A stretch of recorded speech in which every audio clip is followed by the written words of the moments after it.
right, I'm Charlie. I'm Brady. And Charles is currently playing Where's Waldo? As you can tell by the third mic, we're down a co-host. So, we're going to fire it off with Ghost. Yeah. Which is Brady's favorite energy drink. Absolutely. He's been in the comments begging for us to do this. It's absolutely the best. Give me the 200 milligrams right into my veins. You are currently watching Board is Love, the dopest podcast for all things armor combat. And this is a Welch's Grape Crayon. Oh, yeah. All right. That is delicious.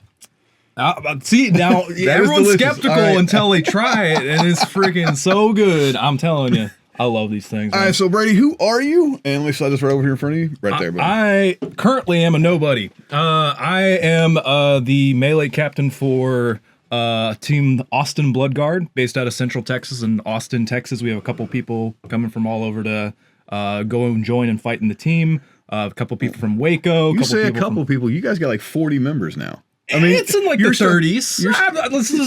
Let's not overstate it. You know. Now you've only got a handful in armor because you're a new team. Yes, right? And that's what we're trying to work towards and fix. We're in this, so it's like we're in the. All right, we're just doing Ren fairs and just doing like local fights or boutique stuff to doing more like competitive events. We're wanting to go compete more. I fought at War in the North for my first tournament last year, and I'm like, I got the bug. I'm trying to bring more guys into it. And so, yeah, we're trying to form a fives team and eventually larger format stuff and fight with all the people in Texas, or with or against. I don't care. Oh. Anyway, so you guys got a new team you're firing off. Mm-hmm. You're up to 30 members in soft kit right now. Yeah, give or take. You guys are running melee practices, foam fighter practices. 4 times a week, yep. 4 times a week. You got pro fights and singles too, correct? Yes, we're trying to build that up. Connor Emmons, shout out, did pretty solid AMMA. We're gonna make you do real good in the future. Yeah, no, we're trying to build up a duels team, pro fighters, melee, all of it, and it's going from like a couple of guys in a parking lot to 30 people. It's very, very difficult to go from like 3 to 5 to 5 to 30. 5 to 30 is way easy. 2 to 5, 3 to 5, very hard. But you guys are no longer in a parking lot. No, we are not. We have our facilities now. We have our own space. We have a space out in Austin, Texas. We basically are on the second floor of an office building, which is kind of wild. We're allowed to fight outside of like 9 to 5. Outside of 9 to 5. Yeah, so we just come in at like 6, 7, and then we start beating the crap out of each other. 6, 7, right? No. Oh man. Kill me. Okay. Anyways, look. Every generation's got their stupid joke. Yeah, I know. That makes me feel old, and I'm like, oh my god. Oh. That one is pretty lame. Not gonna lie, it's pretty lame. So, you guys came up this weekend for soft kit training. Yes. I was really pushing the guys to come out and be a part of things, and then also kind of learn some of the basic throws, and also just to double check, because I'm kind of the blind leading the blind. I'm on the newer side, but I'm trying to be coaching them. So that's one thing we tell everybody is like, yeah, go find the most experienced fighters you can train with, right? Absolutely. And train with those guys. Yes. Especially if you have the ability to go to a team that has international experience. Stress testing is very important, because like there's stuff that like even I was learning this week, and I'm like, oh, I could do a hump and bump way better. Yeah. And like I've just been using an old method that was used. Well, like if you're watching the hump and bump videos online, I don't think there's a new one that covers the new way to do hump and bump. Yeah. Right? Well, the old way works really well if you're like 6'3", taller. If you're a giant dude. If you're very tall, like it's closer to a hip throw than it is. But it was developed by a giant dude. Yeah, exactly. Right? So it's like there's still an effective way, and I've been teaching them all that method, but there's a better way to do it. And so like that's the value of finding these things. There's small little details that you either miss, or things that could be specific to a fighter where you kind of just have blind spots. And so like, you talk about specific to a fighter, talk about large dudes. You got your boy Danny, who's Gigantor. All right, he's on the bigger 24 side. years old. 22 years old. He's a former D2 college athlete, and right out of college. This dude's still baby faced. Yeah, no, he is terrifying. He is terrifyingly large. He's going to make takedowns in a completely different manner than you are. Yeah. Right. Yeah, no. Most of the time, I'm just assisting him and making his job easy. Yeah. That's typically how we fight. Yeah, he's going to be another. We had that. You guys remember about the episode all about the BJs? He's a BJ. He's bigger than BJ. He's bigger than BJ, but he's this D2 college athlete coming out there. And once we get more of these guys in the sport, us dad bod heroes are done. So I think we're all done. So when you apply these new techniques to new fighters, there's some general like, this is how we boo hurt, right? Yeah. This is how you do a takedown. This is how an Asoto works. This is how this works. But then it changes based off size, right? Like one of our folks we study judo with here in Dallas is Taylor Weber. He is a small guy, not a big guy, but he is a black belt in judo and sambo, and he's a fantastic fighter. But the way he's going to hit an Asoto is different than the way I'm going to hit an Asoto at 250 pounds. Yeah. Right. He does a lot of stuff from underhook or like lower control points because he's just a smaller dude. Now he can throw me around like a rag doll, right? Yeah, and he can move fast Yes, too. he's Like stupid he fast. is fast, and he can like chain combos of throws Yes. to where he gets your footing in all the wrong place by the time he's going for the thing he wants to do. And I'm like, we got to do that. That's awesome. We got to start doing that. Definitely. So definitely chaining combos, especially like Asoto and Taitoshi. Yep. Right. That back and forth. Is really, really good on the rail rolls, things like this that you pick up with experience, right? But that's hard for new teams to develop if they're training on their own, Yes. right? Eventually, you get into your own little bubble. You kind of get into the, I'm just facing against the same guy. I know what he knows. He knows what I know, and it turns into almost a meta battle in practice. We do that with our own team, Yeah. right? Like if I'm sparring with Brett, I know Brett can just flat beat me. He is just a better fighter than I am. Yeah. Right? I cannot remember the last time I got a legitimate takedown on Brett. That wasn't a blindside head rip, something like that. Right? Where it was just, but what we do as a team is we try, and this is what you should be doing, we try as a team to fight to the level of the person that's training. Yeah. Right? So, like, if you've got new fighters, you don't just start spiking. No. Is this Charles? Is this the We're Charles? going to find out. No, it is not. Oh, no. No, not Charles.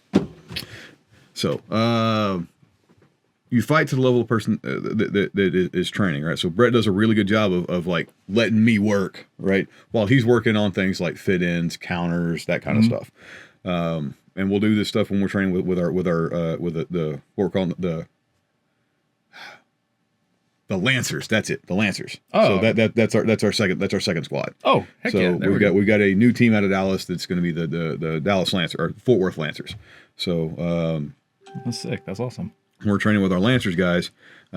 We'll specifically do rounds with those guys now, where our team fights as a tier 2 grindy team. So our Dragoons guys will go in and we will not fight as a top echelon tier 1 team. We will fight as what these guys should be fighting against that we're at their current skill level. Giving them right? accurate reps. Yes. Yeah. So and so that gives them that look. But again, we're lucky enough that we got experienced fighters that can do that. That's real hard to do if you've got a bunch of new guys on the team, right? I'm getting to the point where I finally can like start turning it down for like some of the newer fighters, but even I struggle with that because I'm on the newer side. You know? So and that just comes with experience, right? So go train at any training event that's anywhere near you. Go train there. You're going to do a whole lot better in your growth as a fighter. As an aside, we're doing 6 of these across the nation this year. Okay, that's awesome. These weekend training camps. Now you guys just came down for basically a Saturday practice. Yeah, right? Essentially. I was like, I was just in team chat spamming. Hey guys, get out here. This is going to be important. So this is going to help us. Also, it's just fact checking my nonsense. we do these in soft kit for a reason. Yeah. Okay. If Brady and his guys show up in hard kit, all right, they're going to get 10 rounds. 8. Yeah, 8 to 10 rounds, and then that's all the reps they're going to get. They're not really going to learn a whole lot. Yeah. Whereas if we can do we did 5 hours. Yeah, it was like 4 or 5. 4 or 5 hours in soft kit, rep after rep after rep after rep after rep after rep.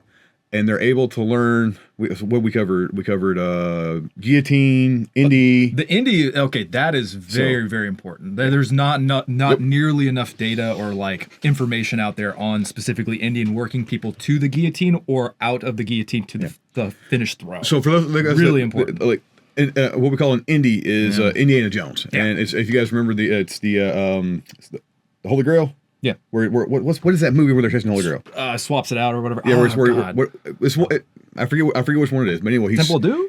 I think it is. I don't remember. Anyway, it's one of them. One of the Indiana Jones movies where he like does the quick swap, right? Bam. Yeah. And that's what we're trying to do with two fighters going trading a guillotine from a front headlock guillotine to a reverse guillotine or to the actual guillotine, right? Mm-hmm. And so we call that Indiana Jones or Indy. We trained that today or yesterday, and then we trained the Sotos, in rails, head rips. Head rips, yep. The important distinction, because I think most people just know regular head rips, it was the Danish head rip. The Danish head rip, yes. Differentiating between the two, the stats, by the way, that we have are not going to cover Danish to normal head rip. I just have it under one. I don't think so. We learned this head rip from the Denmark guys. Yeah. So now you guys listen to this podcast. So shout out. It is where you are basically turning their head sideways as you do a head rip from side control, so that they can't escape. And it's just a really good version of the head rip.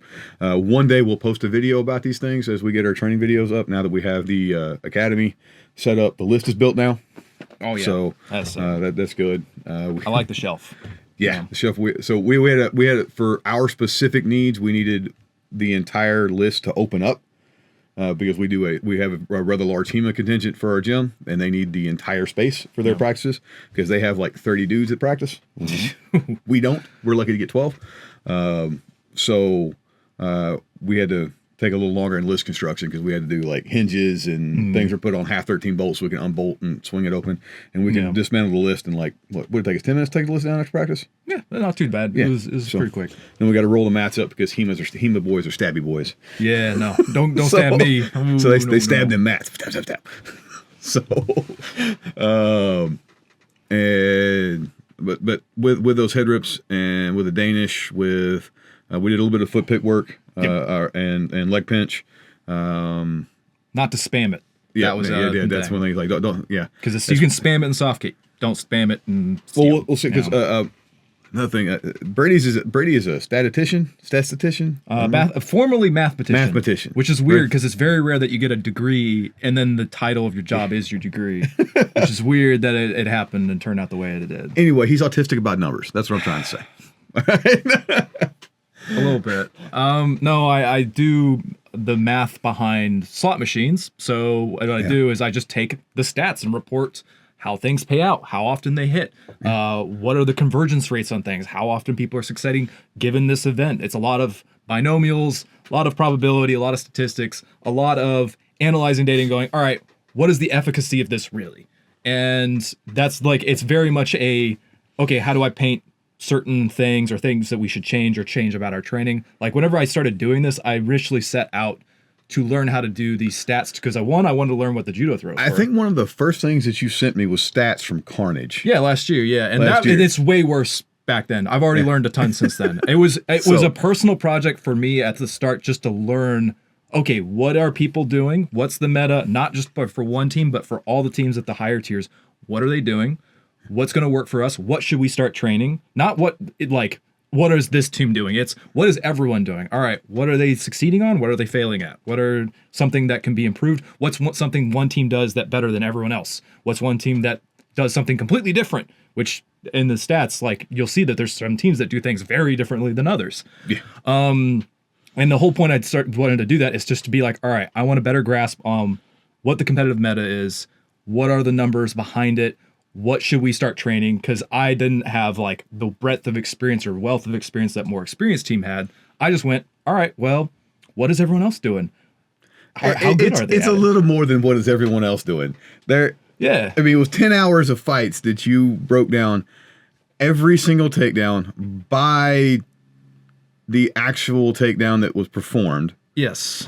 So like the way it's broken out, there's a match, round, takedown number, then that's important for another stat, is the which order that takedown was done. So when should you start attempting it? Or when, like, this person attempted. Yeah. What it is, what the type of throw it was, that's categorized later. So, like, if it's just a regular just grappling, you don't need to know judo to do this. This is just regular old wrestling. Yeah. Or pain compliance. Okay, this was striking. How many times did they strike to do that?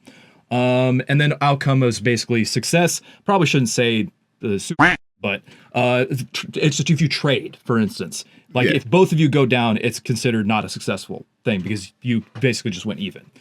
Fail is you tried this and then you took yourself out, and that's like the worst possible outcome.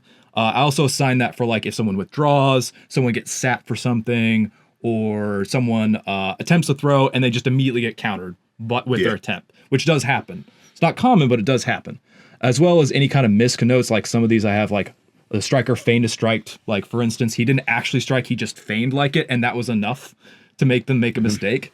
Stuff like that. So these are incredibly granular stats, which you guys are seeing on your screen right now. Yes, it goes all the way to, there are 45 matches. I did this all by hand, which was kind of, it took a while. I'm not going to lie. You need to train ChatGPT to do this. We need to change ChatGPT to know what judo is, because that's the actual hard part. This is the easy part. Once the stats are done, it's all pretty easy. But is this recording, by the way? Or? Yeah, it's recording. Yeah. Okay, cool. Yeah, so what are you doing on screen there seeing? Sure. So this is just match stats, and if anyone's curious, I can send this to you after. Just DM me on like Messenger or something, or my name's Brady Wells. If you want to like reach out and be like, hey, I want this sheet. I want to play with it, because there's a lot of caveats with these stats before I even go into. A lot of our stats are they're open to interpretation. Yes, exactly. So our typical stats are not very granular. So on the Dragoons, when we do stats, it's typically we're going to track takedowns, we're going to track assists, we're going to track deaths, armor failures, okay, and falls with and fall falls solo. Yeah. Okay. So what that's going to get, and we're looking for kind of an overall like performance metric. What we call a KDA, kills, deaths, assists, or kills, deaths, and assists. Basically, it's your KDR, but for the sport, right? And we do deaths and assists, or kills and assists, because for our team, we value assists as much as a kill. Yep. Right? Because in an optimal world, every kill comes with an assist if we're doing our job correctly, right? Almost everyone should. It lets you know that your team is firing on all cylinders, right? And you're not relying on one guy. Yeah. Right.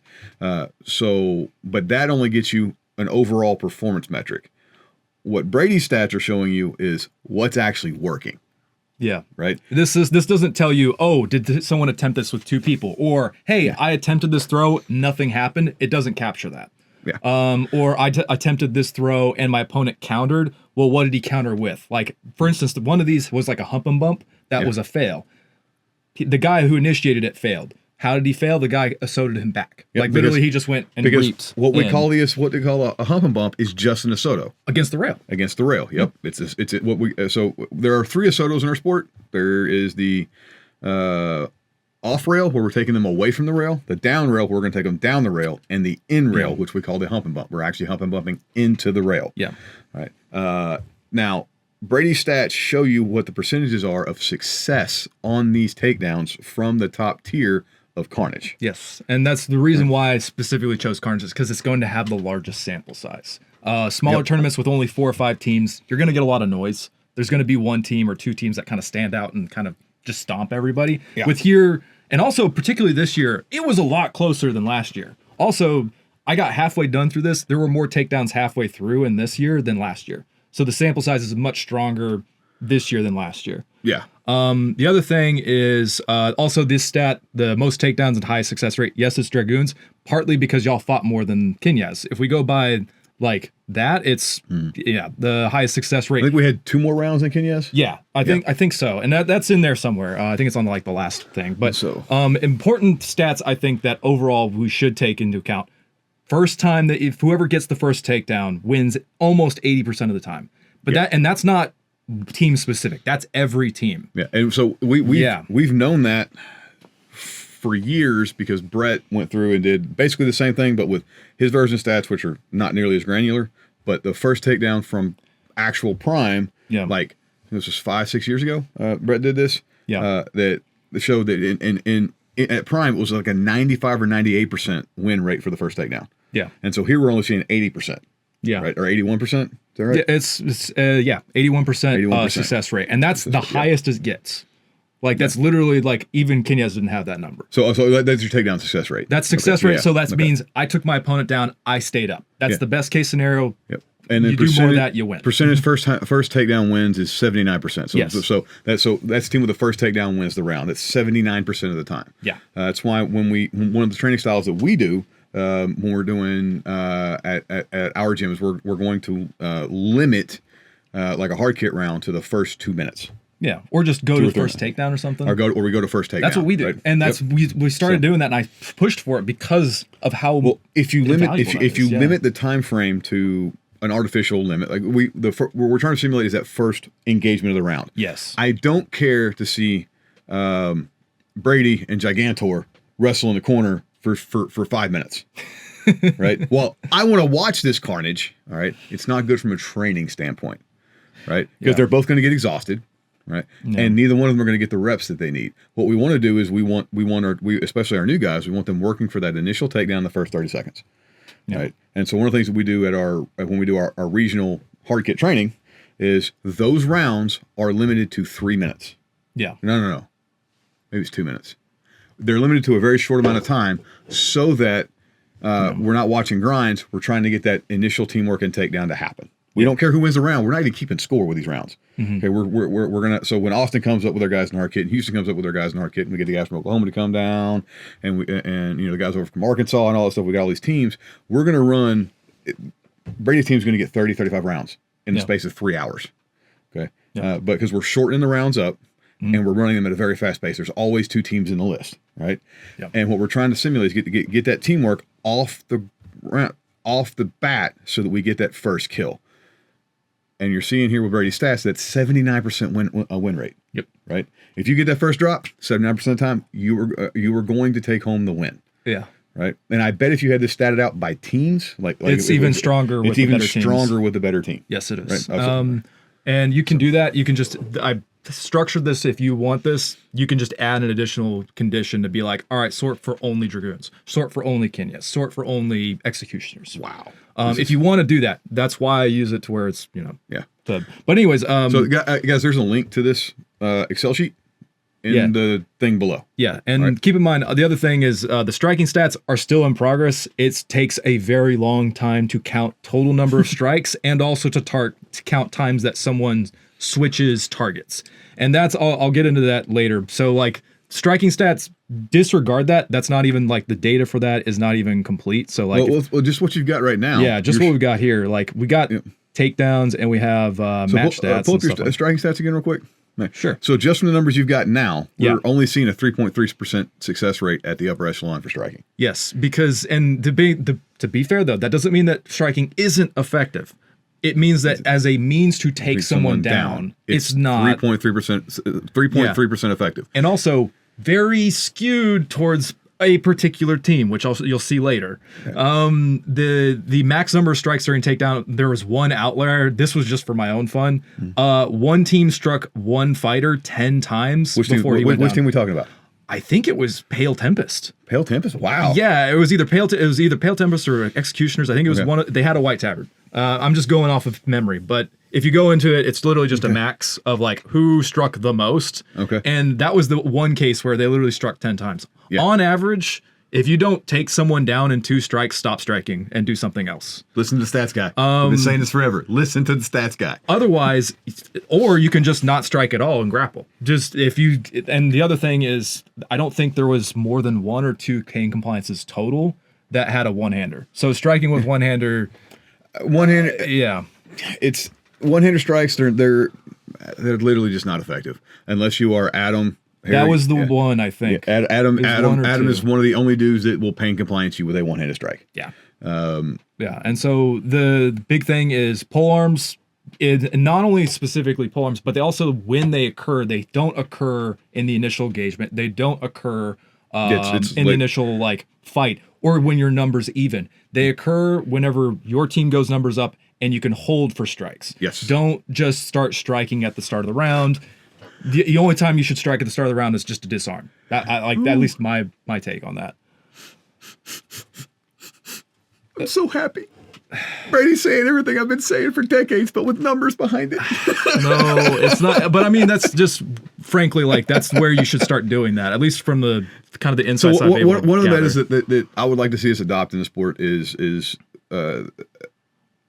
swapping axes. You saw Kenyas do this. Yes. At least one round. I know that they did this where McCabe goes back to the back rail and gets a bigger axe. Yes. When they get numbers up. Yeah. He always fights with an axe, but he switches from the little cowboy axe to like a 6 foot long real axe, and then goes to dropping folks. He's able to swing for free. That's the important Yes. thing. And also, they are not able to accurately defend because they're being held by someone who's giant. Yes. That makes sure that they can't move. Yep. And also, I saw y'all do this, but also I saw Kenyas do this. They'll wait for a strike, and the strike won't take them down. They'll just react whenever they get hit, and then they'll go for a throw. They'll wait for a throw. There's a perfect example of Sean and Brett pulling this off. Yep. Where Sean comes in, throws a strike, and then Brett hits this dude with all of the earth, and then he hits him so hard with the ground, Brett has to run across the entire list to stay up. Right. Yeah. And he just as Sean swings, boom, guy flinches, and then Brett just spikes his head off the ground. Yeah. So. And then, so that's kind of striking stats. I also tried to get stats for like target switching. The target switching stuff. So define target switching. So this is why it was something that I did not because originally when I was setting out to do this, I wasn't going to track this because I didn't think it was that important. But whenever we saw Vagabonds fight and I saw how Kenyas fight or how they fought, seeing how they swapped targets whenever they traded up position, whenever someone got into advantage stage, they would leave the fight and go somewhere else.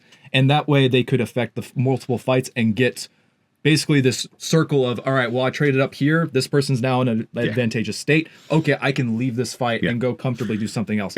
And seeing that and going, okay, is there something to that? There is. Yeah. And so one of the things that we look for is we trade up, right? When we talk about trade up, we're trading up to an advantageous position. So if I let's say I roll up and Brady is grappled up with a guy, right? Yeah.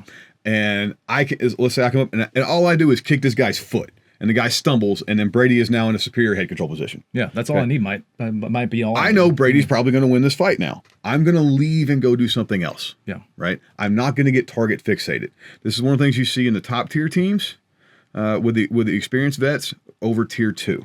Yeah. Tier 2, if you do these same stats for tier 2, you're going to see a lot of target fixation. Yeah. Right. And there's also the trouble of tracking it is what counts as a target switch if you have someone like, for instance, Sean, where he'll have a polearm and he's affecting one of the fights by just being nearby, but also another person's coming in and he's just circling around. He's technically impacting 2 fights at once. Yeah. And if he strikes one person and then just leaves, is that a target switch if he's technically threatening both of them? And that's the trouble with trying to track that stat. Again, this stuff is it's nebulous, right? It's very nebulous. We're looking at people's impact on the field. Like there was IMCF Mexico. Okay. In the 10s, my role for the team was to run in the 4th slot. Okay. And I was running 5th slot. Okay. With a giant 2-hander. And I was to make sure that nobody came across the field and messed with any of our guys in the rail grappling. Okay. So Brett, BJ, I think Krug was on that side. And so me and Alex Steelis were running center basically. Right. And running these 2 center positions, we weren't even running center much as just a screen, right? How do you? And I literally had fighters run up at me and then go, "That's a dude with an axe," and then run the other way.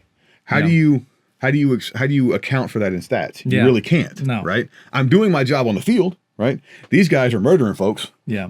And so that's exactly my point. It's very, very nebulous, very hard to track. So I tried to make it very distinct. Okay, this person very clearly went to this fight, impacted it, and then completely either left that fight and went a significant place significant enough to where it's like, okay, that's definitely a target switch. The other thing is if there's just people floating around very close by, they haven't really left the fight. They're just fighting multiple people at once, and they're going and dipping in and out of the fight between this person. It's not really a target change because they're technically always a part of the fight. This was like tracking, okay, how often does it make sense to completely leave a fight and impact a fight that they didn't expect Probably it to? a better way to track this stat more cleanly, and at least in the environment we have, is do they cross the list? Yes. And that was the other thing was, okay, who crossed into the list first? And this was something that I thought was really interesting. Now, the correlation is not very strong. 54% of the time, the team that crossed first got the first takedown. This is across all teams. And this, you'd think this would be higher, or at least Actually, that you'd be aggressive. Cross first. You autistic bastard. Okay, so well, it was important. At least I viewed it as important. Do you realize? Okay, so full disclosure, I have not actually looked at this stat sheet because I wanted to be able to ask the questions that you guys would ask. Yeah. Right? Crossed had first takedown. Victor had first take. Crossed and won match. And everything I've asked so far or come up with so far, Brady's had a stat for like that. And so percentage time that team that crossed first won the match. Now, this is not a very big advantage, but it is an advantage of, okay, if I put someone into their backfield, they are able to either force the other team back to the list where they have to basically go back to where they have to keep awareness on them, even if they don't do anything. Well, so yeah, if you shoot a center, right, or you move somebody across the field, that's going to force at least one rail for their wing to have to pay attention to roll back to list to play safety. Yeah. Right. And they may not even engage them. Like sometimes it's just the idea or just the fact that someone's back there. But now through positioning, that allows your wing and rail to work that rail 2v1. Yeah. And so that was something, and the reason I wanted to start tracking that is because of specifically the Vagabonds, which I'll be honest, I'm very biased towards. They were my favorite team in Carnage Tier 1. They were my favorite. Vagabonds showed up and showed out, dude. Holy moly. Vagabonds and Pale Tempest both. We called those guys as dark horses, and both of them performed. They were my absolute favorite. There was also like one of the really small fighters that would just occupy the bigger guys for like a minute and a half, and they just couldn't take him down. I don't know who you are, but I love you, small guy. You're my favorite fighter ever. It wasn't Johnny Porter. Everyone always goes on, oh, Johnny Porter is so great, which yes, he is. But there were some really good fighters in there. Dude, Johnny has done such a good job with this Vagabonds team. Like, they brought 2 teams to Carnage, and like he's training these guys up. And yes, they are a newer team. I think they're 2 years now. I think it started about 2 years ago. And this is their first major major national level tournament. And they got bumped to Tier 1. They weren't supposed to be Tier 1, if I remember correctly. They got bumped to Tier 1. And they got 4th? Yeah, they took matches off of they took one match off Kenyaz. Off Kenyaz, they took a match. They almost beat Executioners, if I remember correctly. Yeah. And so they're like, dude, solid work, Johnny. Keep it up, man. You are gonna have one hell of a team next year. I expect them to. I'm calling it now. Vagabonds is meddling at whatever. Even if it's not Carnage, and Larry's talking about not doing Carnage, but whatever the conference level event is. There's Charles. Hey. Hold up, let's see. Can we do this? Hey, Charles, you're on speaker. What's up, dude? Yo, I'm outside. Well, come inside. The door is locked. Well, let me get the door. Oh, Lordy. All right, I'm going to have to move. I'm going to go set this up real quick.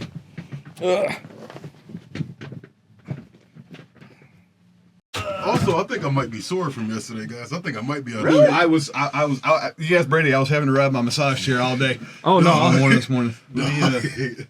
That's a regular Wednesday for us, dude. Come on. We were fucking ready to go. I mean, at least I am. Right. With all the stuff going Charles, on, you need to pull your chair to the side and slide your mic over. Chair to the side, all the way that way, so otherwise the mics start to cross. Big Brady, and the software gets confused when it goes to make the cuts. So here's all the stats. Can it see me? All right, we still got it on cameras. Do we have to change the cameras? All right, dude, look at that. We're all still on camera. Hey, that's pull this one just a little bit. Excellent. Boom. This is great, dude. We nailed it. So this is I'm talking about these stats. Oh yeah, no, this is broken out. No, that is so awesome. like I was saying, Charles and I have not actually looked at these stats yet. No. Okay. Mm-hmm. So this is we're going over it. This is just the total number of takedowns. This took a while, quite literally 548. Charles, I shit you not. Everything I've had a question for this entire podcast, he's had a stat for. That makes immediately. Sense. I believe that. I was like, we're talking about, like who's the first to cross the field. He's like, oh yeah, I got this percentage stats on that. It's 54% win rate. I That Like- advanced, I'm telling you, advanced stat keeping is gonna be the. Oh, is this? No, me? No, don't give Charles that one. I feel like that's gonna taste so strong. It's good. Is it good? It's my second favorite. This is my first because it's just Monster but better. White Monster but better. What is that one? This is Cherry cherry lime lime. ice. That tastes like Sonic. I know this is gonna be good. like That tastes like Dude. you can have it. I'll just you take I it. want to try the Welch's, but I'm scared, man. Hey, dude. It's good. This right here is delicious, dude. That's cran great. Okay. I will say that one's maybe sweet. 5% better. Okay. I'm not gonna lie. That's a little bit better. They're making. Brady has been after us to get these ghosts on the show. Oh, they're the best. For like a year, but I was waiting until Brady came on. That tastes just like caffeinated grapefruit juice. Oh my God, that's amazing. I was trying to tell y'all. They're good, dude. Yo, hey, you gonna leave me hanging? Dog? No, What's good? no, I'm just. That's good stuff. Wow. Oh. These are the that's best. dangerously They're good. expensive, but they're worth it. They're Also, so good. the only energy drink that actually gives me energy. The rest of them, I can like. The rest of them, they'll either make me stay up too late and not be able to sleep, or they'll put me to sleep. No. This one will actually like give me that. It's got a bunch of crap. What was that? Wide-eyed. What was that podcast we did like at midnight? Yeah, and then What, we tried that. Was that one energy drink that we tried? And neither one of us slept till like Dog. Like we were up all. I think it was the grape watermelon. Was it No. it wasn't a grape and melon. It was something else, but yeah, like Yeah. So yeah, anyway, me and that's- Charlie were sending each other messages. Oh, you know what? till, That's like, the podcast that we didn't record or that we didn't air because it was so bad. Oh yeah, that makes sense. Yeah, we were It was bad. we were dragging ass that whole podcast. Yeah. And So all right. Anyway, back to stats. Oh yeah, stacks. now that Waldo has finally showed up. Okay, so we've been going over we went over stats like, all right, first across the field, who, if you get the first takedown, whether you win. 80% which win ratio. These are just like, Nice. well, who fought the most and still did well. That's what that stat is basically. So did you manually do this math yourself, or did you put in the parameters into? So a mix of both. So Okay, the part that was like you have to do by hand is you have to literally go through and classify these things. Yeah. If I could get AI to do it, that would be awesome. But I don't think AI knows how to classify like a Takedown versus a Harai. Yeah, for sure. Maybe if No. we taught it. If we could teach it, that would be great. But But I think good luck doing that on stream footage. Yeah, not shot on potato camp. Yeah. We need some Timothy Hines Yeah. footage. And so that's the other thing. There's some takedowns that look very similar. Like before we get into the whole categorization of these, like what is a Sasai versus a Kasoto if you can't tell which direction your foot was? Was it behind their foot? Was it in front of their foot? I don't know. I thought everything was in the soda. The- That's what I heard. No, it's not. I heard that on No, the it's street. not. down. It's all the sodas. Always has been. so like there's some things where it's So like, how all many right, different takedowns did you track? so when we go to takedown tables, this is the table. You can add more if you want. Takedown tables. So there's a reference of how it's done on YouTube, as well as a descriptor of what it is, as well as what the takedown is. Last year I didn't There's have. no way. Last year This I. is insane, dude. Okay, so last year I didn't crack crossbody Asoto. Crossbody Asoto is what everyone calls a down rail. oh, Yeah. okay. And so before I didn't even track the difference between a Sotogari and crossbody. I just considered them both the same. Well, see, and then hump and bump was just its own thing. We call these by their judo names, and they're Yeah. not actually judo throws. They're close. yeah, right? They're close. Armor makes stuff a lot. The armor makes stuff there. So we Some of them are easier, some of them are harder. So what we call off rail, down rail, and in rail are actually 3 different takedowns, Yep. right? But they're all the Asoto motion. It's all a major reap of Yeah. some kind. Yeah. My Which is what favorite thing- Asoto means. Yep. And then there's It's just the, Japanese There's the translated. Mani Asoto. Mini. It sounds like Mini Asoto. No which idea is what that the is. one where they sit down. Oh, Interesting. Tani Atoshi. Tani Atoshi. No, Asoto. Atoshi. That one you sat and you hurt because you literally go down on the ground. But- Actually, But if you're if in you the do a pro process, fight- yeah. No, if you're in the process of the takedown, You can't put your ass on the ground, dude. it's literally you it's literally literally sit you down. sit down. ass on the ground. Okay, You Yeah. stick your leg out and you go, eh. Oh, yeah, Tiny well. Atoshi. So- maybe if the bounce is right, I don't Maybe know. if the bounce is- man. I don't know. Maybe as kicked up as you are, Charles. You can get the bounce Just so I off the can ground. just get it going. Oh my lord. My fat ass is not bouncing up from that one. I promise you. So we got Harai Goshi. Yes, we got- Harai Goshi, very subtly different than Tai. Tai is just tripping on the outside of the foot. Tai is where you are, Tai is tripping on the outside of the foot. Harai is you're tripping at the shin. Now, in Boo Hurt, it's the same fucking throw. It's the same, except there's because minor differences. Harai is going to drop to Tayatoshi almost every time. Unless you're just holding onto the rail and you're really reaching, yeah. Yeah, because what's going to happen is the Harai is not going to finish, and then you're going to have to hop it, and when you hop it, it's going to end up in Tayatoshi. Right? The Harai portion, when you're up high on the leg, is very beneficial for blocking that step over. Yeah. So you start with Harai and then finish with Tayatoshi. Yeah. And I hate the fact that I've learned how to speak Japanese sneeze over the years. So many, that like Japanese sneeze is wild. Yeah. So many people have trouble throwing me because I just step over because they don't connect. What are the two ones? The Harai is a high thigh, and then so many Tayatoshi's people on the shin. Yeah, so many people do try to Tayatoshi me, and I just go bloop, and I step right over. We're talking about with they have to trap, and it's if you're against a taller opponent, they can step out easier. That's something you need. What we're to know. talking about is the hip throw. Yeah. Okay. For the guys that aren't fluent in Japanese sneeze, it is the hip throw. Look, if you've ever heard me, and actually you'd be a great like third color commentator for me and Lauren. Because Lauren is way more knowledgeable about that stuff than I am. Or, I mean, a better, like, third commentator. But if you hear me talk about any of the stuff in commentation, I just say throws or trips. I'll say, oh, nice throw there. Oh, nice trip. Oh, nice, whatever, because I don't know the names. Yeah. I tried to classify them into a type. So is it a throw? Is it just straight grappling? Is it just a push? Is it just a miscellaneous thing, like miscellaneous of weapon disarm? How do you classify that? MISC. Gotcha. Striking, and then throw and MISC. So things like Sasai, that actually was more successful this year than last year. Last year, there was very few attempts, and the ones that were attempted, they resulted in a trade. I think you had this year they were much more successful. I think you had more flanky boys this year that were capable of nailing a Sasai. And then obviously, hump and bump, head rip. Now, this is something important to know. Sean had support this year because our entire team made it. Yeah. And I guarantee you, Sean skewed that stat. You did, yes, he did. Absolutely. Yes, he did. Absolutely. It was Sean and Adam both. Sean, Adam, and then McCabe has also got a pretty good Sasai. Yeah. It's really funny too. I Sasai more guys kind of smaller than me than I do big dudes because I do it incorrectly because I just grab them and pull them to me. It's really funny. Also, why are people rushing you? Well, the same reason I chase McCabe, because they have something to prove. Like, I see McCabe. No, it's a trip. I see McCabe running, and I'm like, I know I'm just as fast as him. I'm going to prove it to everyone. And I do prove it every time, and we lose against them every time. So. Efficacy. Absolutely. But my point was made. The point was made. That's your true victory. Yeah, right. But they'll see me and they'll be like, Charles is big. This only matters to editing, Charlie, but I just realized that you and Brady are using the same mic. For the first half of the podcast, Brady was on that mic. Now you're on that mic, and now editing, Charlie's gonna have to sort this shit out, and I'm mad about it now.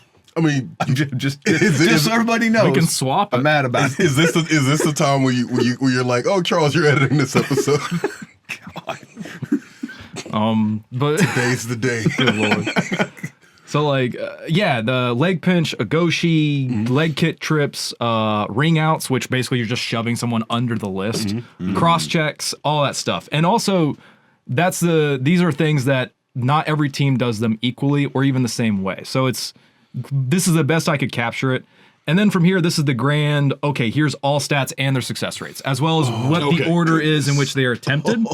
You sent this to me last night. All right. Now, hold. Just because I got a bone pick with Mikey, and I know Mikey's in the comments yelling, the old man that yells at Cloud. Show me the stats for leg pinch. Leg pinch, 10. It works 60% of the time. But it was only done 10 times. And other things, important to note, it was attempted after the third 3.8. So that means that you were likely numbers up when you attempted it. Exactly. Yes. You were likely numbers up when you attempted it. For you guys, an excellent stat. So for you guys, you guys that were at practice yesterday, when I was talking about leg pinch is not your first order selection. It's great. It's way down the list. it's effective, but it is way, way, way down the list. Because what's the success rate on it? It's 60. It's like a 60% But to be success fair, rate, right? 3 of them resulted in suicides. A lot of times it's because they just went down because they were 2v1. They just go down whenever the other person went down because they couldn't clear their leg. Yeah. So And that's what I mean by it's harder to pull off an armor than it is in soft kit. You can just spam it in soft kit. Yep. But there's a good chance you're going to get pulled down if you aren't clearing your leg too So you quickly. new guys that are like leg pinch, leg pinch, and soft kit, it's not as effective as you think it is in armor, and it should not be your first order selection when you enter a grapple. The leg pinch is good It has for its stopping place. people. It's good at it has making its place. somebody not move for a little bit. Well, not only that, like we get takedowns with leg pinch every sure. tournament, Yeah, sure. right? But it's 1 or 2 compared to I don't know how much, what's the head rip takedown rate? Okay, so before we get into head rips, I did differentiate between a head drag and a head rip. Head rip is from the side or the back. Yes. Head drag is I am just what pulling we your call head down, and a lot of times that just double collar transitions. It just transitions into guillotine. Perfect. Yeah. Slash what you were talking about earlier, the indie where indie, you yep. are like swapping grips and then just pulling them down. Yes. So as a result, that's why head drag and head rip. If you look at the rate in which they're done, 70 head rips. So 70 head rips. 70 head rips, 81% of the time. 81% success rate. That is way more than your leg pinch. So this is what I'm talking about when I say leg pinch should be way down on your when you're looking to enter a grapple. That is way down on what you need to be doing On your objectives. until what we're seeing here is later in the round. All right. So that it has more place later in the round when a guy's grappled up. This is going to be this guy's tough, right? He's one of the last guys up, right? So now Mikey enters in, picks up, does the leg pinch, And now he's fighting on one leg. And now he's fighting on one leg. Now we're going to drop him, right? Yeah. All right. But we're not. But it's not what you do when you enter that grapple in that first 30 seconds. Yeah. Right. And so that's the kind of stuff that I think is really important. Like there's Sasai, very few people attempted them, but the ones that were able to do it were pretty dang good. Killed it, yep. But it's one of those good to have in your toolkits, at least from what looking at the stats. Hump and bump. Everyone should know how to do this. Absolutely. Everyone. Absolutely. Because it is the most successful. It's fucking the most takedown. successful. It's also really easy. It's not just that it's successful, it's that everyone attempted. It's not just the top teams. Everyone in the entire tier were attempting these, and there were people that like the suicides or the, I guess, trades. For clarification, suicide just means you both went down when you attempted it. Fail just means that you went down when you So attempted one of the things I like Okay, to see, nice, I would like to see, like where you've got Almost a reversal. the suicide rate falls with and fall and like a fall and falls with. We do or a double received or a double initiated. Yeah, and these are only initiated. These are not like, oh, someone initiated it and then they countered with it. It's whatever is the last thing that happened. And so I guess if you're doing stats for the entire match, it doesn't matter. But when you're looking at it from a team, one of the things that we look at when we look. Do you want to at look at team stats? You have two. It's Of just course. it's just the exact same thing, but now broken down by team. So if I want to look at Kenyaz, Good lord. I can modify this. Can I actually modify this or set this equal to? I don't think so because I've only got Okay. strawberries. Well, So, in that case, we're gonna have to just only look at Kenyaz's stats because I just did it by that's fine. You the got first team in the list. They're number one team for the. So here you look at the success rate of what they're doing. They didn't have too many disarm. Well, they did disarm people, They only but they hit didn't. 2 Asotos. The majority of the things they did were actually Uchimadas and Tayatoshis. Taitoshi is actually because Big they have man. big. Well, that's a big man throw. That's a big man throw. Charles, you made that big man throw, dude. Yes, sir. Big man. Big man throw. Big man alert. They did It's a not have tyranny of size. Yeah. So the important thing is also they had disproportionately 7 out of the 15 paying compliances. You're gonna have that because they're a paying compliance team. Yes, They're strikers in Mickey and McCabe. Yep. They also have a lot of checks. And they didn't. It didn't happen on the first takedown. 3.8. For paying compliance. Yep. Yep. So keep in mind, don't Still strike right at the beginning So, of the round. so this average takedown number that we're looking at, this is basically counting up to when this takedown yeah. occurred. This is a fantastic stat phenomenal. because it allows us to look at things like very few people are going to get that initial takedown on a paying compliance swing. I can think of 2 fighters that swing 2-handed axes regularly that do that. That's going to be Charles and Austin. Yeah. Right? And that's specifically because we train Predicated, this. but Yeah. Right, over and over again, we train this from the 2 positions. So when the one grabs and pulls, that first strike comes in, and now we're getting a pain compliance drop. Yeah. That doesn't happen if you're going to run somebody like McCabe in a 2 slot because McCabe is smaller. What am I going to do? Yeah. I'm gonna neutralize go it. at them. Yeah, Right? exactly. But if I've got somebody that is the size of Charles or the size of Austin, right, in the You're not 2 just gonna slot, guess move what them you're out not the way. doing? Yeah. You're not walking in on them because you're terrified. Yeah. So you can use that commanding field presence to help get that takedown. And if you were to track those guys individually, you would see a lot of times the first drop we get when Austin is in or Charles is in at a 2 is going to be from a command compliance drop. But that is with a 1. Or a heavily assisted throw with strikes. But that is with your rail guy, knowing that he's got to play differently for that striking 2. Yeah. Right. And the overall takedowns, basically it's just same table, just broken out by team. If you want, you can just change this cell right here to one of these teams in this table here. So if you want to look at Vagabond stats, Berserker stats, like for instance, Berserkers, they had a lot of people that they literally just shoved over. Yeah, they had a lot of people that they shoved over down people. Because their 3 is huge. Because they're very big, yeah. And even without knowing what that team looks like, you can look at the stats and go, these guys, they're big. They are able to literally shove people down. You also look at and cross-check them. Just look at Kenya has the stats. They're not throwing the Sotos. They do throw hump and bumps, and they do throw crossbody and regular Sotos. Well, right here, your overall count is there are 3 between a Sotogari and crossbody of Soto. Yes. So that would be your off rail and down rail. Yeah. Right? Yeah. So I think I had it broken down in the overall takedowns. I actually separated out specifically a Soto versus crossbody and which one is more effective. And it turns out crossbody, because you're going down rail, you have a little extra stability because you can correct the rail a little bit. Not that different. Honestly, they're kind of interchangeable. Yeah. Well, the way these get thrown a lot of times, you'll start with the off rail or the Sotogari. Then you're going to transition to the crossbody or the down rail. You're going to hop to it, and then when that fails, you're going to hop into a in rail or hump and bump. Okay, and that's one reason why I think you see, like, we'll go back to watch the videos, each of these hump and bumps. I bet they didn't start at the hump and bump. Yeah, no, yeah, for a lot of them, I bet they worked them into the hump and bump, throwing these other Asotos into that hump and bump. I've got a counter for the hump and bump. I'm not going to reveal online. The counter to an Asoto is another Asoto. No. Oh no, not the hump and bump. What's the? I think it's the hump and bump where they come and they try and push your chin upward. That's just a face push. Yeah, the face push. Dog, I've probably mentioned this 3 or 4 times now. Somebody on,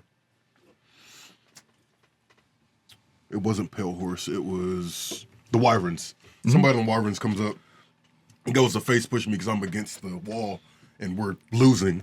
And I'm like, we're losing to the Wyverns? That was when the writing on the wall was happening. I was like, oh no, this is happening. But I'm against the wall and the guy comes up to me and he traps one of my arms and he goes to like face push me, and I'm looking at him and I just kind of like slip it and I hook my arm into his and just run this way. And as I'm running this way, he's stumbling with me and there's a body and he falls over it, and I go to set him down and his teammate shows up. It keeps him up and I'm like, I think I can do that more and more. So that's just the big man of Soto. Is that what it is? So one thing I keep trying to get Big Zach to do from TFC is I want to see him not even try to do an Asoto, but just kind of do like an upper body Asoto motion, and then just walk past the guy on the rail and just smear him down the rail till he falls. Oh my! So he doesn't have to block the leg; he can just smear his ass down the rail. He just like crushes the dude into it. And just walks by him and just drags him down because he's so freaking huge. Can you not see that working right, Brady? Like the big man of Soto. You should teach this to Gigantor. He's built like a goddamn. What is Gigantor's name? His name's Danny. They're built like freaking Dark Souls bosses. They're built like Dark Souls Danny bosses. Danny from ABG? Yeah, that dude's a dog. He's gonna be special. He's the next I BJ. call dibs. For sure. Yeah, no, for sure. I think I was there for his like second training event or something, for like his second practice or something. I think so. Yeah, whenever we were still at the Jungle Academy, it was a bunch of little kids running around and like doing gymnastics, and we're like a bunch of grown men just throwing each other and beating each other up against the balance beam. And against a balance beam. It was very humble beginnings. Now we finally have like a list and like an official space, but like, you start humble. I said it at that practice, and I'm still gonna say it. Like ABG is very much on their way to being a contender. Very much so. We're starting. Right now, we're honestly, I think we're 2 years from seeing Austin being a real contending team just because of the delay in getting armor. Yes, there's delay in armor. Y'all have a bunch of very athletic dudes. You're all by and large younger. Yeah, we're skewed very much like mid-20s, and so that's going to give you guys like once you guys get good, you've got a long lifespan in the sport. Also, they have really good fundamentals. Everybody, even they're not. And that was the thing that I was impressed by about Valk. I'm gonna toot the horn a little bit. Very solid fundamentals. That was the first thing I saw about y'all's gym was I was like, they teach their fundamentals really well because everybody knows how to do all of the basic grapples. Everybody knows. How did I find to do this is because by doing these stats and going, all right, we should train like the big 4 that we train. I train everyone to do, because I'm the melee coach, I train everybody to do head rips correctly. I train everyone to do hump and bump correctly. I need to fix that a little bit. Taetoshi, and then we're starting to work, and we're going to continue to work on Sasai. Those 4, and the Sasai is going to count more for the flankers than for the big boys.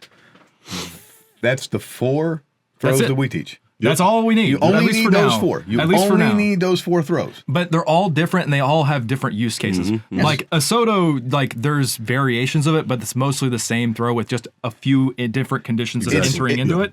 But those are the 4 that are different. It's just the direction in which you're taking the guy. Yeah, these 4 are different enough to where they bear teaching them and focusing on them individually, and there's efficacy behind them to get early takedowns. I would argue that the hump and bump needs to be taught individually from the down rail and off rail of Soto. Okay. Yes. Because the way you finish that is not backwards. You've got to basically turn and smear him down the rail to drop him. Yeah. Right? And that's a little bit different than the other Sotos. But if we're looking at just your head rip is 70. There were 70 attempted head rips. Yep. With an 81% success rate. That's insane. If you are not training how to do a head rip properly, you're fucked. Yeah, I mean, a lot of the times they were also attempting it either numbers up or just they crossed over and then went for the head rip. There was a lot of use cases for it. It wasn't just like, oh, I'm on 1v1, I'm gonna start target change and head rip. It might just be, oh, I'm just fighting one guy and we're 2v1 him. He turns one little way a little bit enough to where I can do it. Yep. There's so many use cases for it, so that's part of the reason why it's when we're talking about the traditional back straight facing away head rip or the side on Danish. The Danish. Right? That is they're basically the exact same thing with a twist. Literally for the Danish. But the success rate is so high on these because they're very difficult to defend. Yeah, and so to get back to your point, fundamentals. That's the reason the reason I despite the fact that I'm new, was just, all right, what is working at the high levels? What should we be teaching? All right, let's stick with these 4 and start there. Yeah, if you guys are coaching for your team, go get these stats, look at them, and I just want you to train the highest percentage stuff here. Because the highest percentage stuff here is basically confirming exactly what the top teams are doing. This is also the kind of stuff that causes meta shifts, keeping stats. Now, that's I want to get to that. I'm excited about that part. Vagabonds. Exactly. They ran 2 1s or 2 through 3s, or I don't know if they're even going to call 2 3s. They ran 2 flankers, and they basically guaranteed one of them, at least one of them, is getting into the backfield. Now, and they'd be here's the thing, that works really well if your entire team is fast. I would say this. Go ahead. Yeah. It depends on your lineup. Yeah. Kenyaz was running 2 3s for a year or so. Yeah. Then they added their 4th tyranny of size. Yeah. And now they're back to running 1 center because it's better to run 4 bigs than 3 bigs and 2 smalls. Kenyaz workshopped at least part of that double center play at Dragon Con against the Knights of Wakanda. Yeah. I remember fighting against that double center, and that double center is actually the next year the Knights of Wakanda fought against Micah Nielsen, and I was like, here's what we're going to do. We're going to run a double center because if Micah touches any of us, we're going down. And that's what we did. We had 2 centers, and I said, every time Mike is on the field, I want a center to point him out. And you still let him delete Dax. No, I wasn't on the field when that happened. I saw that hit happen, and I thought put my boy Dax out of the sport, homie. Dax just came back 3 years later. To his credit, he came up to me after that fight and was like, Charles, I'm hurt. And it wasn't registering to me because he had a lot of old Cyrus's old gear on. And I was like, I've never seen Cyrus get deleted like that. And he was like, I was like, you hurt? Cyrus, he let him wear Cyrus's dueling brig. Oh, yeah. And to his credit, kept fighting the next round and finished it out with us. I was like, bro, you were the man for that. Let this be a lesson. if one of your teammates lets you wear a dueling brig to melees, you should never trust that teammate again. They just don't like you. They want you to die. They just don't like you. That's it. Bro, the culture of don't get hit there. The culture of don't get hit there is decaying before our very eyes. But yeah, that double center lineup works. And like you said, it especially works when your whole team is fast, so everybody can So be... everyone can trade up. I don't think your whole team needs to be fast. I think Enough of them need to be fast, though. I just think the two guys running need to be fast. Because Fair. what you really want, especially on that one that's left alone, he needs to be a fucking big boy. Yeah. With the flanker mindset. Because he's gonna be taken on a 2v1 off the start. One very, very large boy. One very, very large boy. That's all you need. Yeah. Okay. All right. Just one. Brady's like, I got Gigantor. I got this. All Brady needs is a few good men and one very large boy. One very Well, and the thing is, the way this evolves out is, so used to be with Kenyas, if you could isolate their flankers, drop their flankers. Now they don't have any firepower. Okay. Now you can start working on the tyranny of size. Yeah. Okay.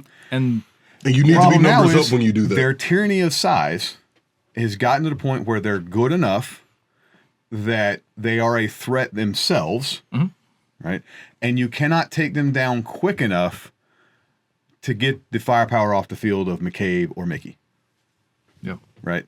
And that is, right now, that's the meta, Yeah. right? That is the meta to beat, right? We run kind of a similar thing, similar with the fact we run Sean as our DPS. Or Adam.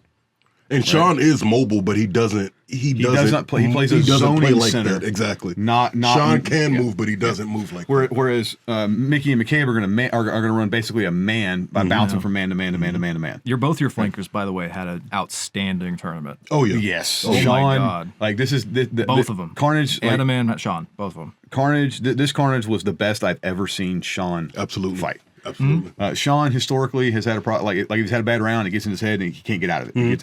And this time he went out and fucked up a round and then come off. And now we swap centers every play. Yep. You're never going to run the same center twice on the Dragoons because we always want a fresh center. Kenyas does this as well, right? Sean walks out the list and he looks at it and says, "No, I got this."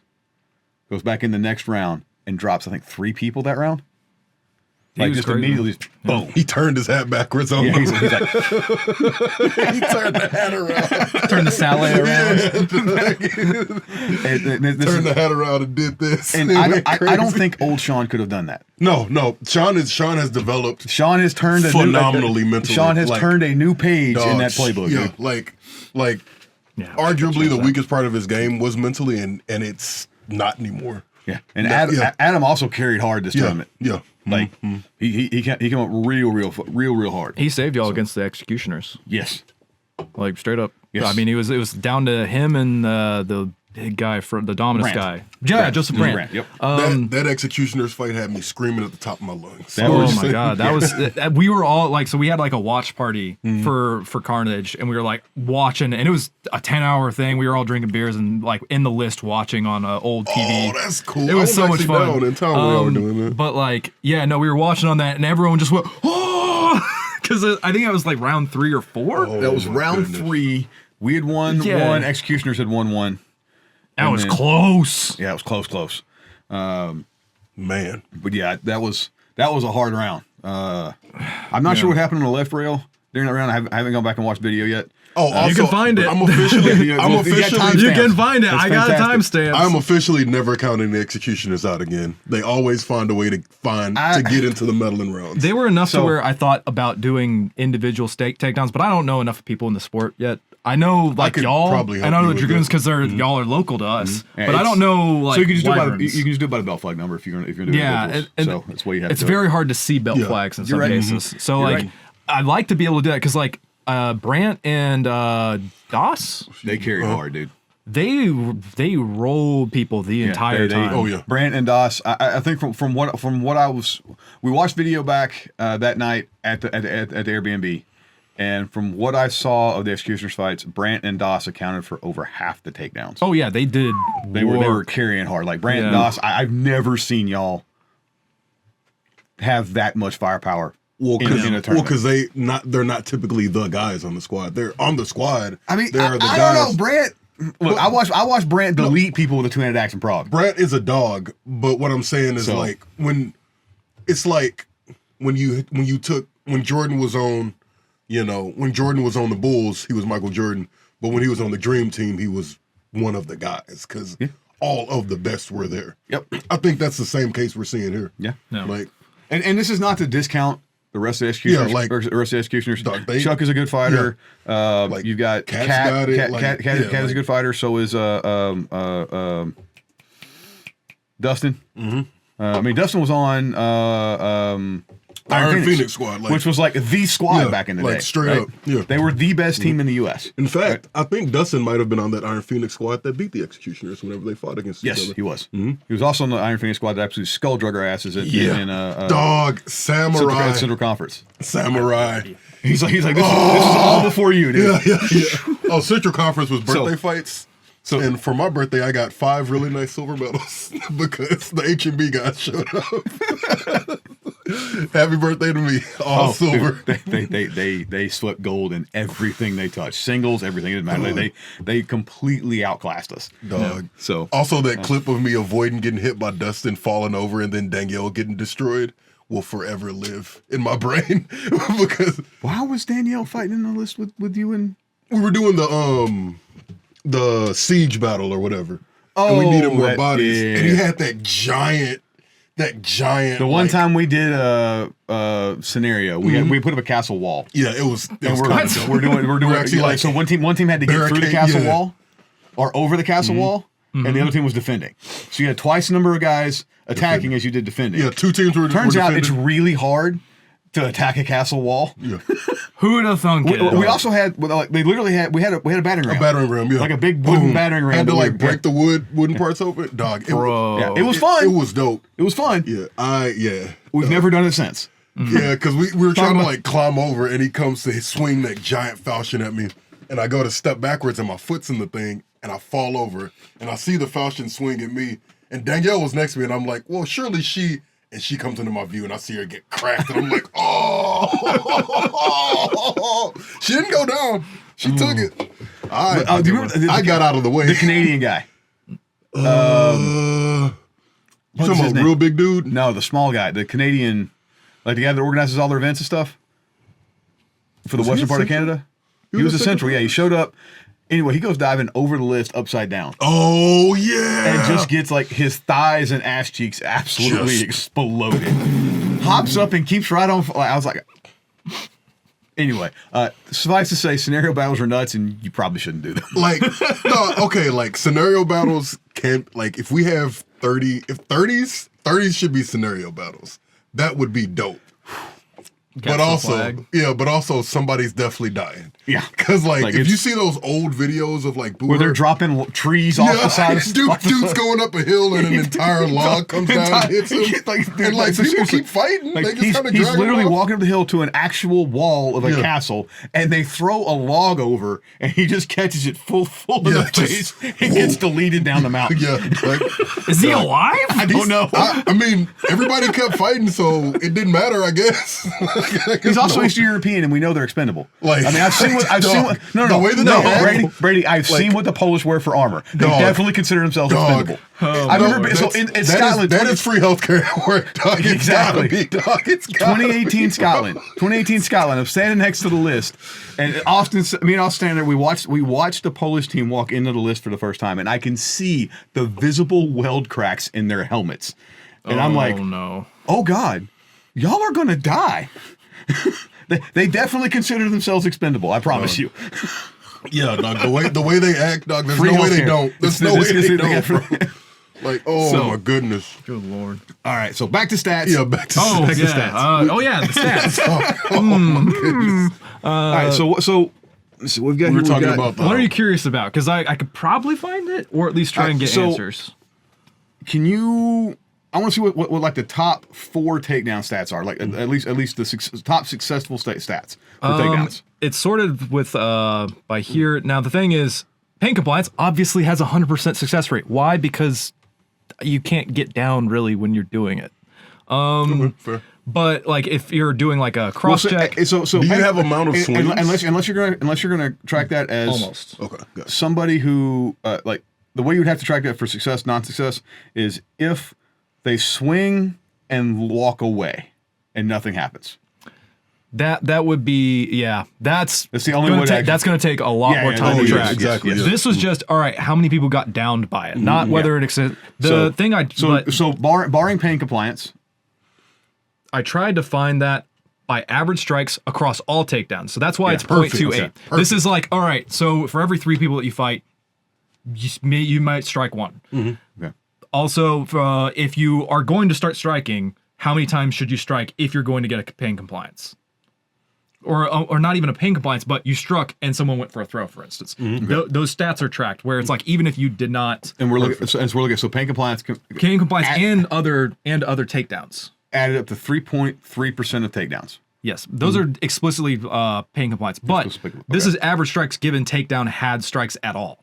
So this means like, oh, you assoted somebody, but your opponent struck or your ally struck them twice. Okay, So you're looking at 2.4 is the current stat. So that's what we're seeing. But that's like half of the captures, and also that can be that needs to get more accurate. we can extrapolate from half of that. Yeah. It's probably not going to change because you've already got over 200 takedowns tracked at that point. Yeah, it's about 180. Yeah. So it's going to be roughly in that ballpark. We're already getting to where the sample set is big enough to start making. This takes hours to do, by the way. Oh, Just yeah. that alone, that's why I gave up on it. It takes forever. I cannot tell you the level of autism this man has. Y'all think you're autistic. You are not. Man, You do not have autism. I thought I was autistic. It's not. Dog, it's great. Like you'll message Brady. If you message homie and you ask him a question, he's gonna give you an answer. So don't ask him a question. No, this is good. This is great. I love this, dog. I love this. Look, I'll be willing to say Brady's probably the smartest dude in the sport. Like straight. Like if you message him, straight up. If you message him and you ask him a question, he's gonna give you an answer. And it's that only answer's because gonna be long. he hasn't yet got the concussions the rest of us have. Yeah, right. We'll give it a few years to catch up on it. Did you play football? No, I wrestled. Okay, so and that was another thing. Going from wrestling, not Greco-Roman, but regular wrestling, you have to no, just like collegiate, like gotcha. you have to unlearn so many bad habits for this sport because it's stand-up grappling. You don't do sweep singles. You don't do high crotch and then take people down from behind the knees. Like you don't do any of these throws that you train for years, and you have to like that was something I'm working with some of the newer guys that have that as like a baseline. A lot of them will suicide for throws because they're used to going down with them in dominant spot. For like pro fighting, that's great. That's great. But for melee, for what I'm doing and what I like them to do, like it's a really bad habit. Yeah. And it's like, oh, this would have been better if you just started from square one and didn't have that as a background because now we have to train this thing out of you first. And it's like, but they have the physicality. The Except for physicality's the fact good. your best grapplers in the sport are wrestlers. It takes time to get there, though. Like you have to get over that initial hurdle of I got these bad habits that don't apply to this. I mean, you are. That is not an incorrect statement. Yeah. But the physicality, when we first started, Sean's signature throw is this duck and over the top, right? Okay. When somebody charges him, he now, I don't want to give away all of Sean's secrets. He can see more than you think he can. Oh yeah. That the vision on that helmet goes back to when you charge him, Sean, he knows you're coming. Yeah. He basically has eyes in the back of his head. Yeah, Doug. All right. So he'll bait people into running at him, and then he ducks and throws them. This throw is one of the very first things that we tried to teach the team. Right. Sean couldn't get it. Right. So I can't do it. This is stupid. And then for years he didn't even try it. And then sometime about 4 years ago. Oh, you're going for Wait, was this mine? Oh, it is now. We double fisting. It is now. I'm going for 2. All right. You want this one or? No, you got it. Oh, well, hell yeah. All right, Strabango. Yeah, All right, I'm gonna be up for the next like 30 hours. You gotta do the arm. You gotta do the arm thing. Oh yeah.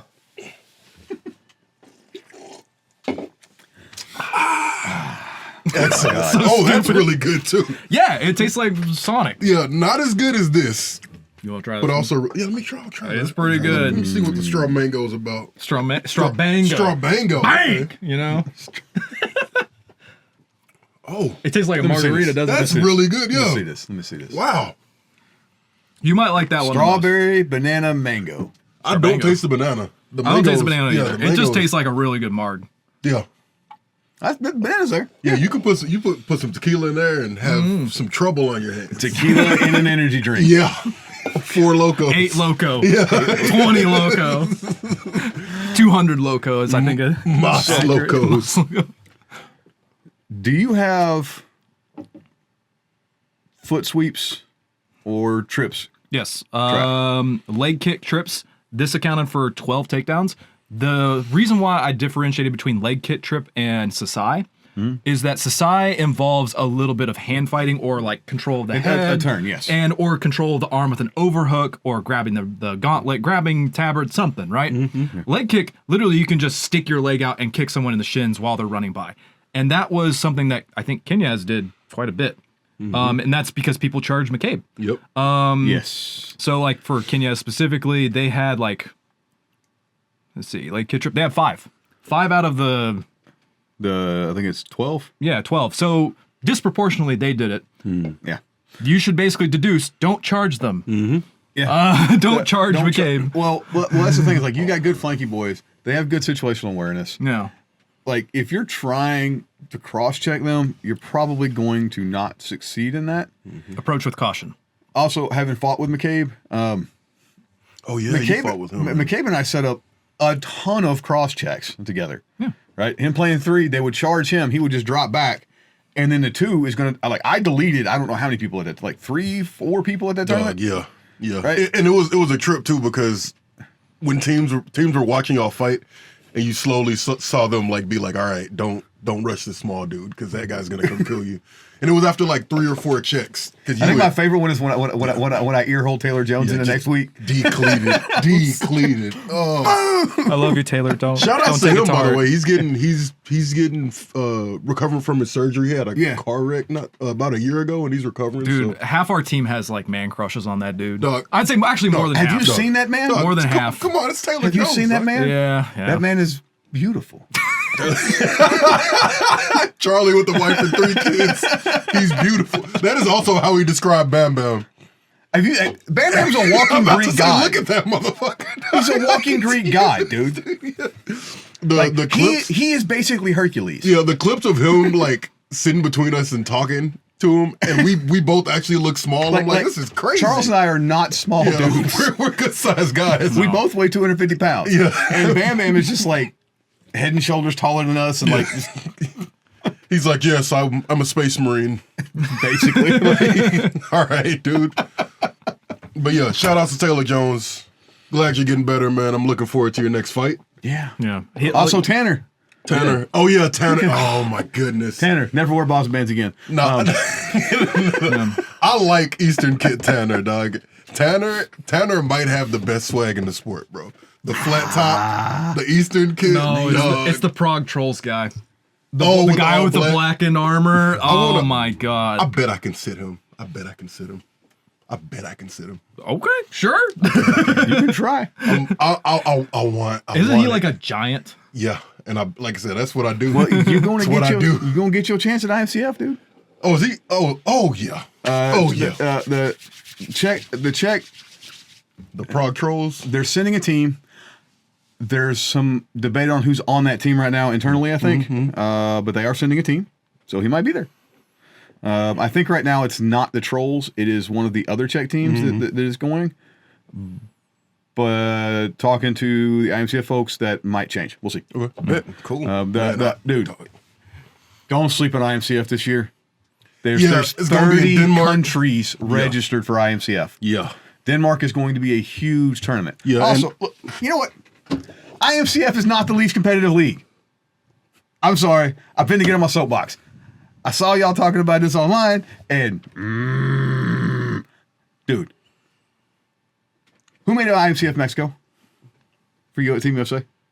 Dominus and Dragoons. Yeah. Or at the time, Warlords, right? Yeah, Warlords, too. And then who was the 16th team? SJK and Tulsa. Yeah, SJK Tulsa, yeah. If SJK and Tulsa's dragging your ass and you talking about IMCF is not competitive, get bent. Yeah, honestly. You fighting down in tier 2 and tier 3? And these guys, and these are the teams that are raffle stomping tier 2 and It's tier going to 3. be a great clip, by the way. I'm sorry. Great clip. Stop bumping your gums. You ain't competitive. Yeah, that's fair. That's fair. Right? That's fair, yeah. You out here not being competitive, talking about IMCF isn't competitive when the IMCF team is made up of the best teams in the U.S. Yeah. With the exception of Kenyas. Kenyas, please come fight IMCF. There's Kenyas- zero reason not to. Kenyas is like, no, IMCF is less competitive. It's just not. Because It's not. why The teams that win, company's going to be at Denmark? yeah, the teams that win, no matter what the league is, whether it's BI or And IMCF. you beat 100% of teams that don't show up. Yeah. Yeah. Right. Also, if you are a competitive fighter on a team that is not stacked, your best chance at making Team USA is an IMCF because of how we select the teams. Right. IMCF is the Olympics. It's the Olympics of our sport. BI is the club league. Even if we're doing BI World Cup, because of the way we select the teams for BI, Still it's club. just a whatever team won in drag. So if Kenyas wins that year, Team USA is Kenyas in drag. If it's Dragoons, it's going to be Dragoons in drag. I think it would be really cool, especially for like BI, to implement the uniforms of the team that won. They should just wear them because that's who's fighting. I agree. But like a Team USA like tabard with like the Dragoons horse on the sleeve. Brady's over here like reading real quiet. He's like, I'm not getting drug into this shit. Or I don't have an opinion. Or no, I have an opinion on this. I don't give a crap. Charlie's out here on his high horse, and I don't want to get caught. I don't want to be catching these strays. It's more. You think it's that I'm like, oh, I don't want to avoid this. It's more, I have no idea. brother doesn't I don't care. Doesn't he? I don't give a shit. So you're talking an international tournament with 30 teams there. You tell me that's not going to be competitive? Yeah. There are already 30 teams registered for that. And BI, Prime Not Prime, we don't even have dates for Prime Not Prime yet. Or a location. Because they haven't signed the contracts yet. That sucks. So That sucks. Ooh. it's like almost 2 months out, 3 months out? Oh, is it that close? No. It's June. So almost. Yeah. Wait. Or it might be July. It's sometimes it's either June or July. We still don't have contracts on it yet. Like it's supposed to be time to start buying plane tickets and stuff, Yeah, right? And we don't know where we're going. Really, you're supposed to buy the plane tickets at the beginning of the year so you can really not get boned on the prices. So but Denmark is going to be a baller tournament. Yeah, It's going to be I'm looking fantastic, forward dude. to it. So we're going to have 30 teams there. Already there's 30 teams. And there's more signing up. So USA Quals is in Dallas at the end of the month. Oh, it's in Dallas too? Yeah, it's in Denton. Yeah. When I say Dallas, it's in Denton. Denton is not in Dallas. I don't mean to mislead you, but Denton is what? Close-ish. 25 minutes north of Dallas or something? Close-ish. it's close-ish. It's like 45 minutes north of the airport. I think it's okay. So, Be fine. so I'm excited to see more It is teams. in the Metroplex. I'm excited to see more teams bitch about it being in Texas again. Let's go, boys. Put it right in the middle of July. No AC. Oh, God. Let's kill some people. Look. I'm not gonna lie. August in Houston was a bad choice. Bro, Lord have mercy. Lord have mercy, dog. Well, think about the reason. Online, it said that the stadium was going to be AC. I have pictures of it. They They said it would be air conditioned. Well, the thing was, In online, they it's should have plain done as is day. the It said it would be air conditioned. I talked to fighter- Rustin, one of my teammates that fought for Team Ukraine.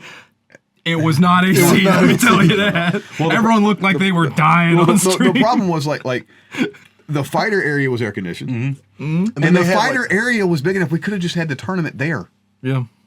So, all right, event organizers, let me talk to you for just a second. AC in Texas, man.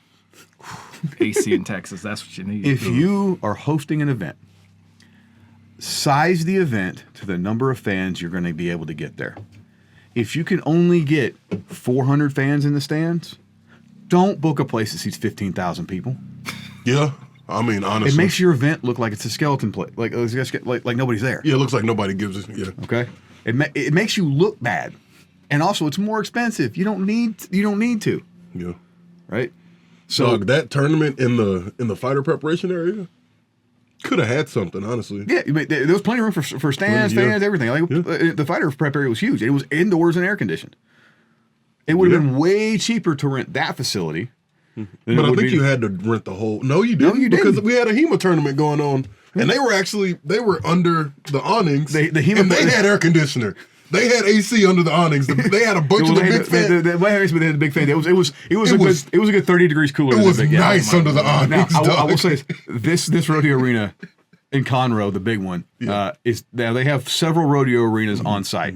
The big one, the main one that we were fighting in, is the only rodeo arena I've ever been in Texas that doesn't have giant fans in the ceilings. Yeah, right. Yeah, dog. It's the only one I've ever seen that way, and that's why it was so hot. If that tournament would have been in the spring, like initially it was in May, 60, which May in Houston, 70. May in Houston was about 90 degrees. It had been hot, Yeah, but it was fine. hot, but not bad. Yeah, but not terrible. Yeah, Also, in the the place shade. is sunk down in the ground, so that helps lower the temperature. And if they had fans for circulation, it would have been great. Yeah. So, but they.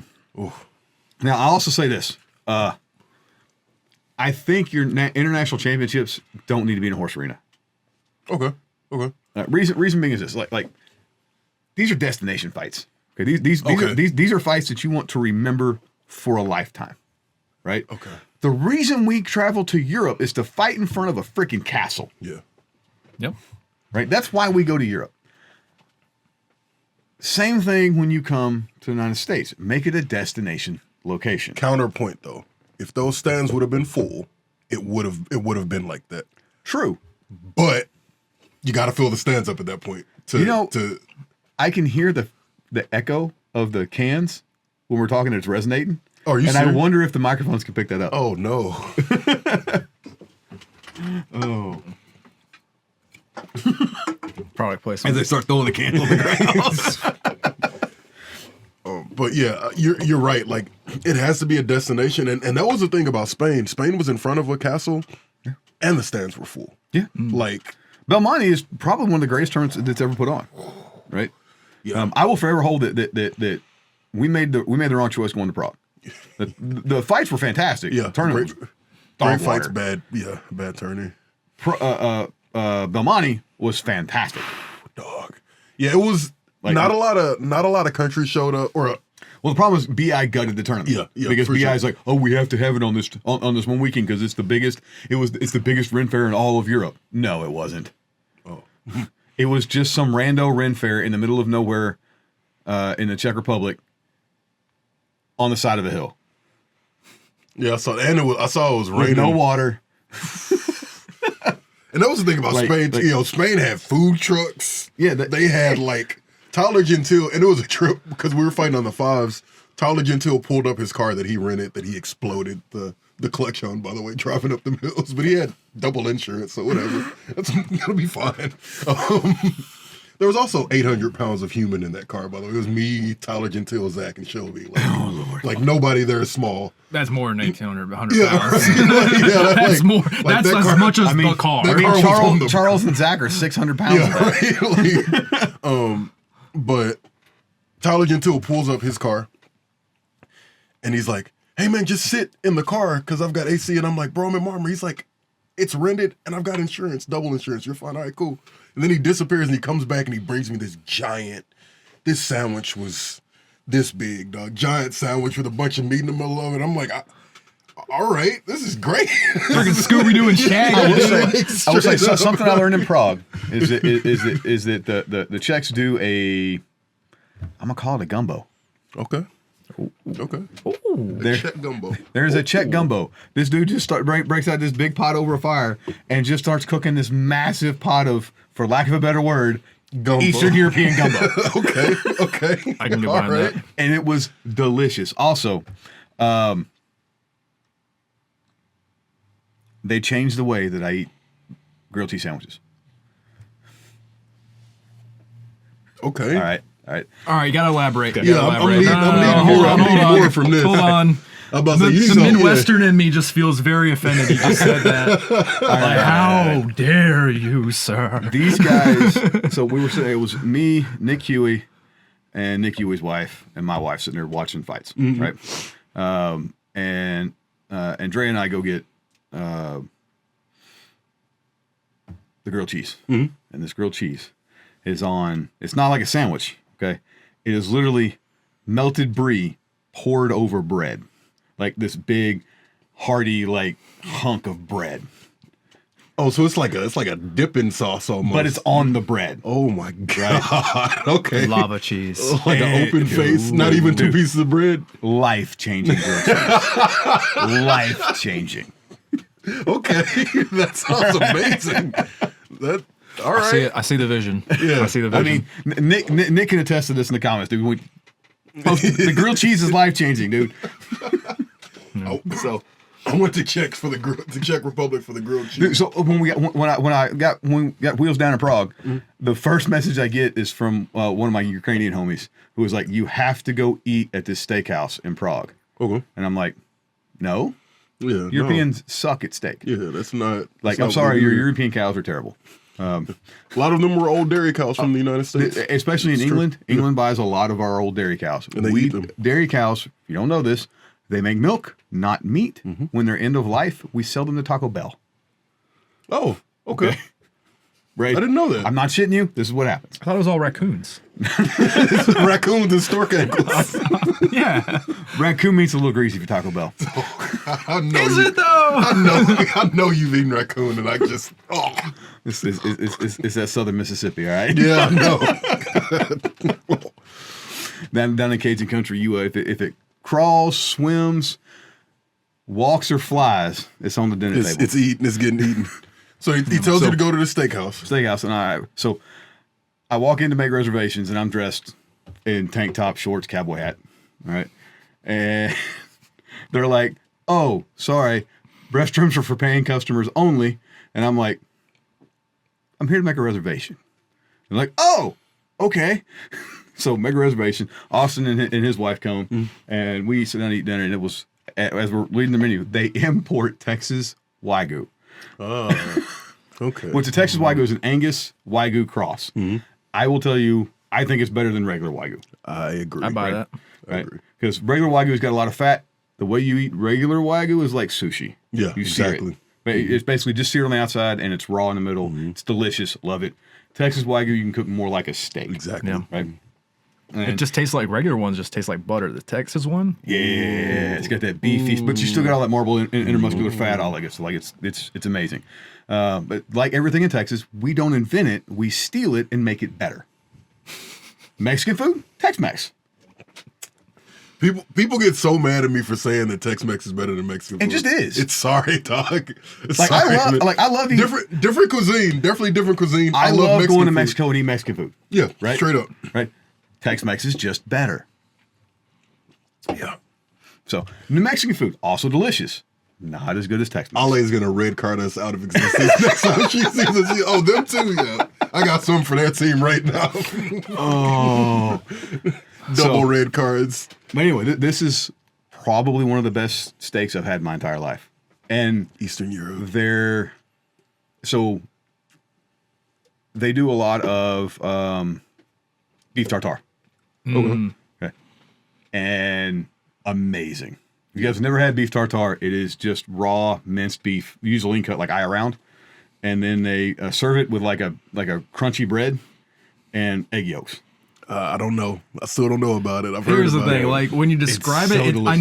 know it's high end food, but the way you're describing it, it sounds like something you'd feed a dog on its birthday. Straight up. I mean, my dogs would love to eat something. So What you're describing, yeah, we put eggs and we put raw meat on there. yeah, Why Tom's not? gonna We love put it. some peanut butter in there too. Why not? Screw it. Yeah. Beef tartare. I ate beef tartare probably 8 times while I was there in Prague. The other night, my kids were like, "What's for dinner today?" And I didn't want to cook. Oh, Right. yeah. So I just didn't, and I just made beef tartare and sashimi. Made. I just cut up raw meat, put it on a plate, Made. and my kids are sitting there demolishing it. My wife's like, "That's dinner." So we're just chowing, like all 4 of us are just sitting down with me and my three sons are just sitting down, pounding raw meat, and my wife's like, "Absolutely not. I'm going to McDonald's." Oh, God. I will eat salmon raw. I'll eat like Tuna's good raw too. yeah, dude. tuna, salmon tuna straight out the water. I'll eat it raw. But beef, I'm just like, I need some kind of fire. I need some. I need. I'm all the way in that camp for I need all the fire meats. to. Yeah, right. I need For the me, fire it's to like at least look at it. the meat needs to be cooked. Like, I don't know if it's caveman brain. If it's not cooked, I'm like, nope, that's gonna kill me. Raw meat is. I don't know like, what it is. I'll eat rare steak. It's not a problem. So the problem, it's like raw meat. I was just like, oh no, that's gonna kill me. It's not even. So people like the common misconception about steaks is like rare, medium rare. Like there's a perfect way to cook a steak. Bear with me. There's not. There's good ways. Reason being, something like a filet mignon. Yeah. Dude, just sear it a little bit and throw it on my plate. I want it cold in the middle. Okay. That stuff's fall apart, so delicious, awesome. You throw a ribeye like that on my plate, I'm gonna chunk it at you. Yeah, because that giant fat glob is, of fat. is Yeah. like I don't want no. Yeah. No. Yeah. Medium rare ribeye, perfect. Yeah. Okay. I agree with that. Okay. All right. Okay. Medium rare ribeye is absolutely perfect. I don't want a filet mignon medium rare. Yeah. I want it blue. Yeah. Right. Something like a sirloin, you can have a sirloin. Yeah. As rare as you want it. Any way you want it. Yeah. Right. Yeah. Welcome to Boo Hurt His Meat. Who hurt his beef? We need that shirt. Who hurt his beef, baby? That's the shirt. I will make that shirt when I get home. Who hurt his beef? Oh yeah, baby. Oh yeah, baby. Oh yeah. Merch.booherterslove.com. With a picture of a cartoon steak on it. Dog. Yo. No. Just like 3 gym bros in helmets and Speedos. Who hurt his beef? No, dude. Martine keeps on talking about like we're barely like put together. They're wanting to do a freaking calendar. Do it. I'm not even kidding because half of them are like personal trainers. We'll buy it and hang it right they got there. the abs Dog. and stuff. We'll buy it and hang it right there. Right here. Oh my god, Hey, they're BG. wanting to A have calendar, and nothing but helmets. Oh, boudoir stuff and everything. Yep. No, I'm not do it. kidding you. Do it. It is hilarious. Like there's a push for like every like 2 months. They're like, Dude, yes, okay. do it. The dude with the gray beard and the well-turned calves. Oh, David. Yeah. See, he knew exactly what I'm talking about, right? Yeah. Did you see that? Did you see that man's Dude's got calves? some calves. He's 47. What? Dude. Well done. He's 47. He is This a man monster. has the most striated calves I have ever seen. Yeah, dude's a former army medic. Like he's seen some stuff. He is crazy. believe that. And he's so friendly. I love Exactly. him. I He's a love him so fantastic dude. much. That's how you can tell somebody's I was just real. watching him do the Soto burnout drills that we were doing, and I'm like, I was like, me, you and Danny were standing there. I was like, have you seen the calves on? Look at the calves And on I that turned, man. I was like, yo. What's You can going see on? like every muscle fiber firing, dude. Yeah. Oh, Saved it. There you go. Yeah, no, like like we're not exactly the image of peak Buhurt because like I think we're on the smaller side, but also very lean. So Well, like that's the thing. Let's be honest. The average booher fighter looks a whole lot like me. Yeah, Kind of doughy. But here's the thing: A little bit that's- old to be doing combat it's sports. It's the power belly. We don't have the power bellies. It's We don't true. have the power bellies. We The just have knockout abs. belly, dog. How many bald dudes with a beard that are kind of doughy are in this sport? Yes. They're the best, unfortunately. They're all the best fighters. BJ's yelling at the mic right now. He's like, no. BJ knows damn well when he gets 30 years old, he's gonna do the older black gentleman thing where he shaves it all and grows a beard. You mean you gonna look like Cyrus? Yes, you know. Don't worry. I might show up there too in a little bit. The best thing ever is like BJ comes over to my house one day and one of my kids goes, "Oh, hi, Cyrus," and then and then Lando, my youngest child, who's got like the wit, like the sharpest wit ever, he goes, "Toby, not all black people look the same." I lost my shit.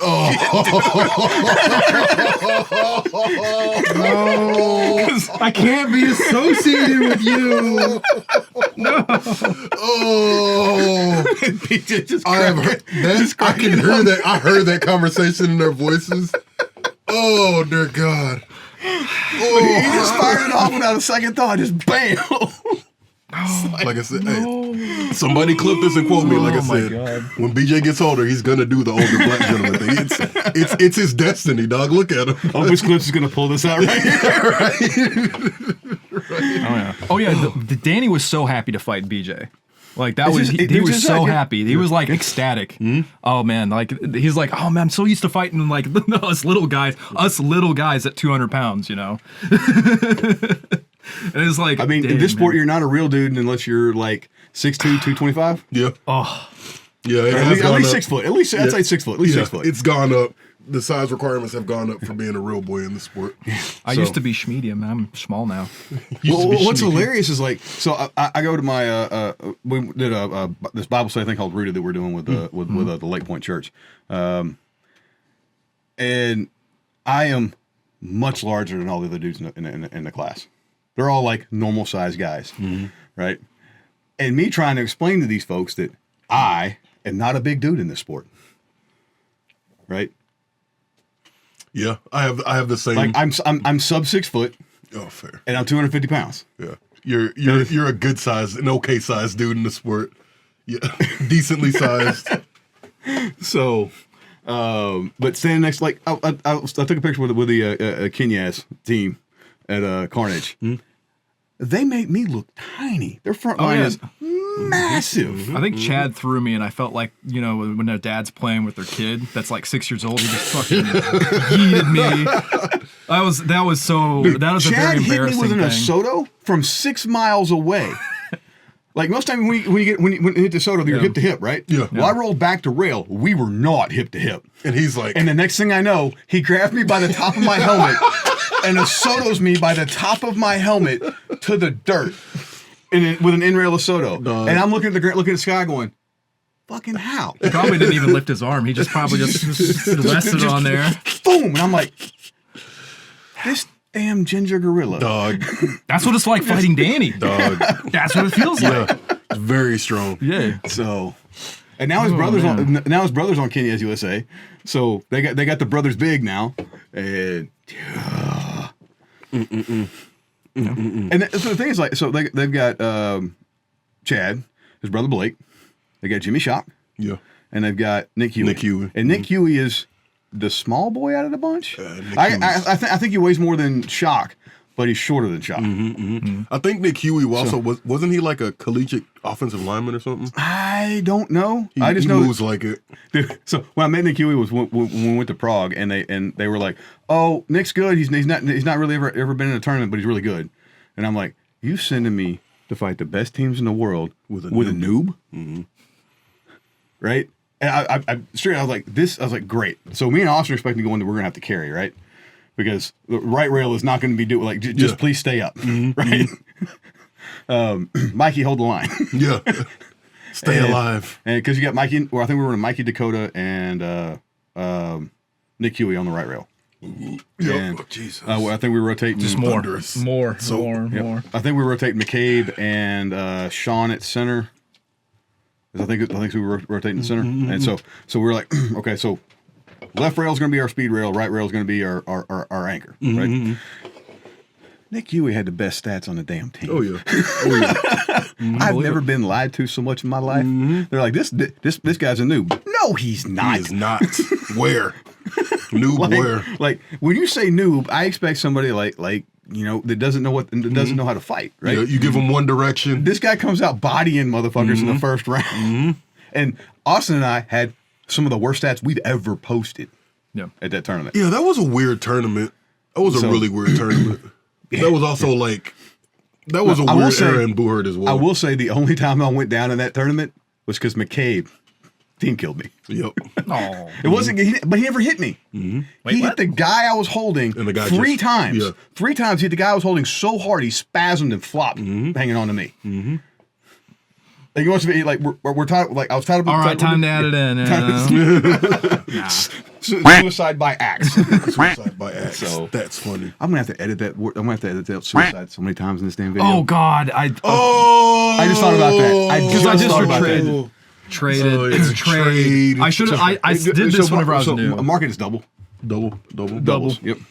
So, but yeah, Or I just trade. realized that you can't. So as you guys don't know, you can't say the S word on YouTube because the algorithm hates it. They pick it up and then just go, oh nope, Yep. we're not. Whole thing's promoting gone. that. Yeah. So That's my mistake on that because that's literally what I classify it. well, that's what we call it. Everybody right? calls it that. Yeah. Yeah. So it's just it's just the terminology in our sport, but YouTube doesn't understand that. Video gamers got around that by calling it trading. Yeah. So, they traded. Yeah, Yeah. I think Yeah. Or picks, they call it a pick, yeah. Everybody using the new stats here. I think we use doubles or Is what we Yeah, because you can't say kill either, and then that's why we started playing KDA. Yeah, KDA, and or saying pick when you gotta take down or something. Yeah. I love how the vernacular is changing because of computers. Yeah. The droids are making us. Freaking clankers are making us change how we talk. No, not the clankers. Good Lord. Oh. All right, so we got, what else we got? I guess any other questions about like what you can see here?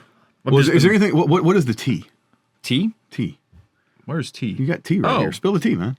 Oh, it's team. I don't kind of want to show that one because What? So this is the win rate of each team, times they cross field first, as well as percentage cross field first, percentage first takedown, average target. These are fantastic stats, dude. But really good stats. There's a disparity in okay. Why is there a disparity? Well, some teams did really well. Some teams didn't do as well. Okay, these are stats. Who cares? Okay. Well, Kenya's did not fight as much as y'all. They fought 20 rounds. Y'all fought 23. Okay. Rounds 1, they kept with a 90% win rate. They dead even cross field 50% of the time. And part of that is because I think McCabe watching it, and McCabe and Mickey would mirror what their 3 did. Mm-hmm. And if they didn't cross, they would cross. But if their 3 crossed, they would respond after and then cross. That's part of the correct way to do that. Well, specifically for Kenyas. Yeah, because they can just go to rail. They got beef on the rails. Mm-hmm. Yeah. And your tiny flanker crossing in the backfield is not near as much of a threat as McCabe crossing into your backfield. Now, Vagabonds. 18 times out of their 20 matches, they were the first people into the backfield. Oh, okay. Nice. So that's why I started tracking this, is because I was like, okay. And then you look at Executioners, did the same thing. They had Brant and Doss doing that as well. Brant was running 3 for half the day. Interesting. Rail, but they swapped him to rail for us. Bastion and Yall actually did that the least.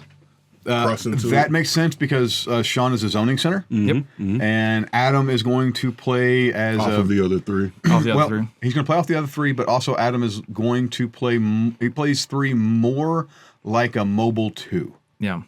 And what was funny is I expected this to be higher for the Wyverns because they have that team captain. I forget his name. They said it on the broadcast a lot. Lyndon Holt. Lyndon Holt. Yep. Yeah. Okay. I just go off of Facebook recommendations stuff like that. The thing is, like with Wyverns, they just had a big team change this last year. Yeah. So it's all new guys. They did rebuild. Really well. Wyverns. Their rebuild's going fantastic. We're seeing the Wyverns on the positive end of a rebuild. Yeah. This is what a rebuild looks like. Now, the fact that they did it only 10 times, I thought whenever I was watching this, they did it more. No, what he would do is he would run up really fast at the beginning of every round and basically set the line of scrimmage ahead of his own guys. It would be very vulnerable, but it was like a kind of like an intimidation factor or something, or some kind of like setting the pace. This is our list. Setting the pace. You're establishing that dominance, which I thought was really cool. He was also just really fun to watch. He had some really fun takedowns. I really liked watching him. He was my favorite from the Wyverns. Was their flanker. And it was so awesome. Vagabonds have a 90% first. 90% of the time they were the first ones across the field. And so the Vagabonds, and then you got Executioners doing it 75%. Yep. And then the next one's going to be Kenya's USA at 50%. Yeah, so several at 50. So the first person crossing the field doesn't really correlate with victories. Yeah. It doesn't. It's a very if you're weak. Kenya's, it's a very weak correlation. It's very weak. So it's not because if you go down to like Dragoons, we don't cross. Yes, but that's the thing, that there could be some merit of being like, well, is it good to target change? Is it not good to target change? And then the other part of it is like, okay, well, how often did y'all switch targets? You switched almost like second least to Pale Horse. Of course, Pale Horse, they went down pretty quickly, so they didn't have chances to target switch. Despite the fact that y'all did really, really well, you didn't target change that much because y'all were fighting mostly people that were adjacent to you. You just go to the next closest fight. That means you got the target you wanted. Yeah. That means you selected. So that might be a stat about target selection as well. And this is what I mean by like stats can be, stats can tell a story, or they can tell some misleading things, or tell like, okay, well, why is that? Well, and also the way in which you classify what is a target switch is kind of hard to, it's up to interpretation. I think this is more useful of a stat when we're talking about what your team is doing, less so much so can we make a deduction of how we should be doing? Yes. Right? Or what we should be doing. Yeah. Which, because the top 2 teams are from this are us and Kenyas. Yeah, Kenyas and Kenyas switching all the time. 2.5 times. The only ones that switch more are Vagabonds. Vagabonds, but Vagabonds also. So it's a mobility correlation. It's how mobile is this team? Yep. Okay. And then How much are they fighting off the rail? Well, also it's also our strategy is to win your rail unless a juicy opportunity opens up that you just can't get that you just Can't pass up. Can't pass up. Yeah. We also trust both of our rails to be making takedowns. Yeah. Right. We don't like we definitely have a strong side. I'm not saying we don't, but what I'm saying is both of our rails are equally capable of dragging takedowns. Yeah. Right. One side is going to be faster than the other. Okay. Brett, BJ, and me are on the left rail, and we tend to run the left rail as the speed side, right? Y'all the funky side, the other side's the strong side. Mikey, Vince, and Cyrus Yeah. are going to get takedowns, but they're going to be grappling frontal attack, grappling takedowns. They ain't no tricky dick shit going on. It's just going to be we're going to be better than you, Got you. right? We're going to beat you in a head up grapple. So that's why you don't see near as much target switching from us, is because one side, like especially as Brett and BJ, they're just cleaning up that left rail. Yeah. Just bam, bam, bam, bam, bam. Now, keep in mind, small source of error here for like target switching. This is the first half of the tournament. People are probably going to be pretty tired in the second half. They're going to target switch less. And that's why I'm like, caveats with tracking this. They're going to be less mobile as the tournament goes on. I think you'll see this go up, specifically for Dragoons, because in the second half of the tournament, Not as BJ tired. and I are fighting more rounds together, and when BJ and I fight, we're running Shake and Bake or Texas or whatever, or Mikey, or if I'm with Mikey, we're running Texas, which is definitely get you a target switch. Yeah. Right. So you're going to see more of that as we start rolling in plays. Brett and BJ tend to run just we're better than you, right? And BJ is going to do something that causes that side to like, oh, what the fuck is that? And then Brett's going to capitalize on it, right? So you're going to see Shock less and awe. target. So you're going to see less target switching there. Cyrus is not going to target switch because he's going to grab the he's dude gonna in front grab of you him. and he's gonna He's just going to put melt you in a that guy. guillotine Yep. and he's going to melt you to the earth, right? Been on the other side of that, and it sucks. Yeah, it sucks big real time, bad. yeah. You feel like a small child. Yes, yes. So, and I think you're going to see a lot more target switching from Kenyas because of their centers, Yeah. right? Now, and I'm just talking about the But the other part is it's not just the centers that are doing the target switching. If it's just one fighter, I don't think it would be that high. They had their big guys coming off the rails and going Yes. for cross checks. They should have To help- right? to Do probably you have to cross help- checks as a stat in here? Yeah. Yeah. Let me. So- smacking her. Cross checks. They had 3, I think, for Kenyas, but overall, cross checks accounted for 81% about success rate, 27 total that were successful. 6 of them resulted in suicides. No failed cross checks, and the reason why it's 6, I guess, fails or 'Cause they didn't fell with them? It's some cases it was they fell with them, but more than often than not, the way I tracked it was they took out their teammate to cross check somebody. Oh, that is a failure. Yeah. So that's you took out your own guy. That's you traded 1 for 1. Is Even a- though it wasn't you that went down and you still a initiated, failure. it's still a failed Yeah. cross check. Agreed. Yeah. Well, how many cross checks ended in a Sasai? No idea. No, yeah, In so, an Sasai? so somebody goes for a cross check and then gets his side. Oh, that's part of Sasai. That's not going to be captured under cross check. So So that's where that stat is important to note. so you're not gonna have as many You're not going to have many as failed many. cross checks. Yeah. So okay. Yeah, Is a cross check where I check somebody into the list and they stay up a failed cross check? that doesn't even get captured because they didn't go down. Okay. If you just cross check into someone in the list and then they go ow, and then one of your teammates grabs their head and guillotines them, that's not tracked as a cross check. Okay. That's tracked as guillotine, your yeah. guillotine. Gotcha. Okay. Cool. Now that's the downside of doing stats this way. yeah, they have to get real Again, granular. That's the downside of doing it this way. One way to do it. A lot of this is subjective. You got to make a decision on How do you want to track it? how are you going to track it, right? and what story it's telling. Yeah. And so teamwork, that's why like head drags account for as many as they do, is not because they started as a head drag. No, someone got into a bad spot from one of these many things. Yes. And so that's why you have to train that so much, is because you're going to be looking for that opportunity to go for that once you've tried one of these many other tools earlier on that can result in a takedown or at least compromised posture. Nice. Yeah. Okay. That's great. Yeah. So the thing is, like, my big takeaway from this is this allows us to distill down what's working Yeah. and what you Generally. should- And specifically Again, what's this is- working 20,000 foot view. Yeah. This is what the top 10 teams did at the big tournament. And that's why we're not going to get a larger sample size than 455 takedowns. No. We're not. not there's no tournament that has I mean, that many. you could stat tier 2 and tier 3, but the problem is, especially when you get down to tier 3, it's going to be really muddy. Well, because for the most part, they're not doing these style takedowns. I started doing this for tier 2 and tier 3, and the stats mostly were the same. The only difference is there were more trades in tier 2 and tier 3. People would just go down simultaneously, or dirtier fighting where they just do the dirty thing where they don't even wrap around the head, they wrap around the waist with like a two-hander and just fall backwards. Yeah, and it's like that's no value. Hug, yeah. And I like that was something that I like at least me as a starting fighter, like during practice, I'm like, guys, we don't do this. It'll result in you or your opponent getting hurt, and it's bad numbers. Don't do it.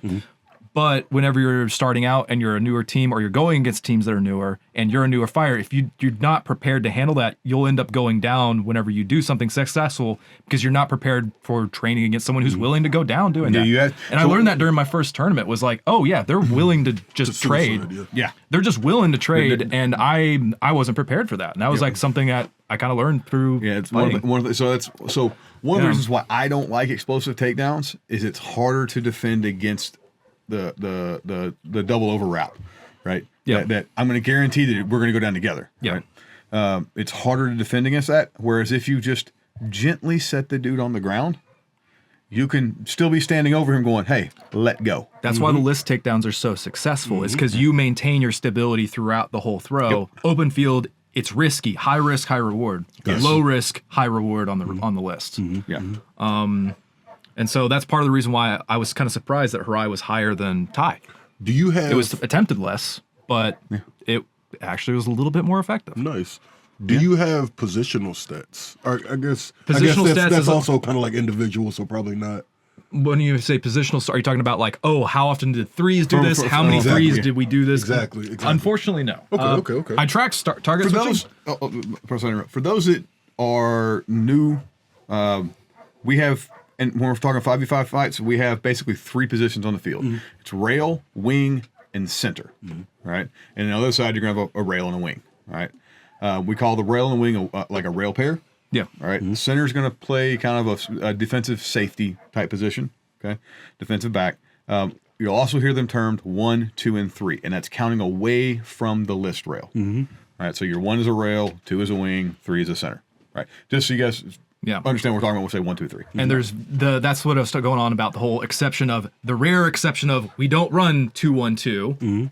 Yes. We're instead running 2 here, 2 here, 1 here, and that 1 holds down that rail and is very hard to take down. Yeah, so we'll count that. In a perfect world, would probably find a corner so they can castle up. And also, if they get left alone, they need to be able to cross-check someone into oblivion. Yep. And also, and when we're talking these formations, we're going to count left rail or right rail. Yeah. And it's going to be, like, so if it's a rail pair, it'll be 2. The center's going to be 1, and then the other side is going to be a 2. So that's 2, 1, 2.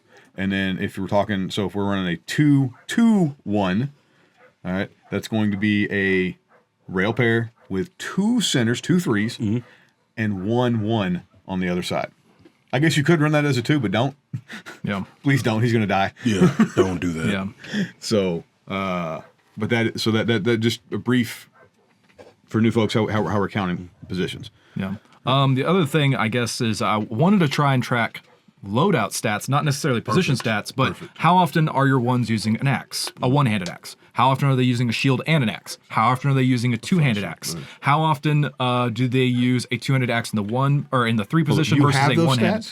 I wanted to track them. Okay. It's also really time-consuming and also kind of confusing because it's like, all right, do we track it by individual? Like, what if someone is in the 2 rounds and they swap weapons? Or do I track it by team and go count the total number of weapons at the start of every round? I think the best information that you're going to be able to get from that is just to count total number of ones. Or total number of ones that they're fighting with axe, each loadout, right? Total number of 2s, total number of 3s. Yeah, right? the way I do that. The way I do that is just go to the if y'all wanting to do that, or if anyone else is wanting to do it, you just go to the timestamps, find the beginning of these. These are at the start of every flag raise. Go to that and just count the number of weapons in the stream, and just be like, all right, well, what were people using? And that's the way to find that if you're curious. Okay. It's would be it's good- very time consuming because Well, it would be good data, especially if you Yeah. can break it down by team, because now you can see What is everyone running? what's effective. and also what are you expecting whenever you go against them? Yeah, because like we use so the current meta goes one of two ways. Not counting two-handers. Two-handers are a different thing, but talking about one-handed weapons, you're gonna have either an axe or a falchion. And backup mace. Backup mace or backup axe or backup falchion. That kind of goes. That's fighter dependent, and I don't think the backups come into play enough to actually have warranted. good stats on that. Yeah, As most far as what's more people, effective. even there's some people I saw that had backups and they still ran to the back of the list for picking up a two-hander. Because they wanted a two-hander more than Yeah. anything else. So It was often enough to where I made a note of it. I'm like, well, yeah. okay. But because and the meta changes based on the rules, because with an axe I can grab an opponent's axe halved. I can't grab the blade. If you've got a falchion, I can't grab your blade, right? But you can't hook anything with a falchion, right? You can hook and use the axe as a grapple stick. Falchion, you can do this kind of Yeah, that's what I was about to say. meta yeah. bending thing where you can hook it with the belly of your gauntlet, but the thing is, Like a they're go- guillotine choke, they're or with like a rear naked they're choke. going to start calling that as grabbing the sword. I promise you. Because If they the do reason- the inside of the elbow, maybe it's because it's not because like it's because they don't want you using the sword as a lever. Yeah. Not because they don't want you grabbing the blade. that was like a big thing Daniel Winter was going on about I with the understand. English team, like Yep, using yep. the sword as a pry bar. Yes, but they don't want you doing that because it's a problem I have with BI. They got a lot of rules for rules. Yeah. Yeah, Okay, they don't want you going half on their neck. yeah. Cool, we got a rule for that. No weapon on neck. Why do I need another rule that says no Weapon. no weapon on or no grabbing my sword so it can't go on the neck? yeah. Right. That's just dumb.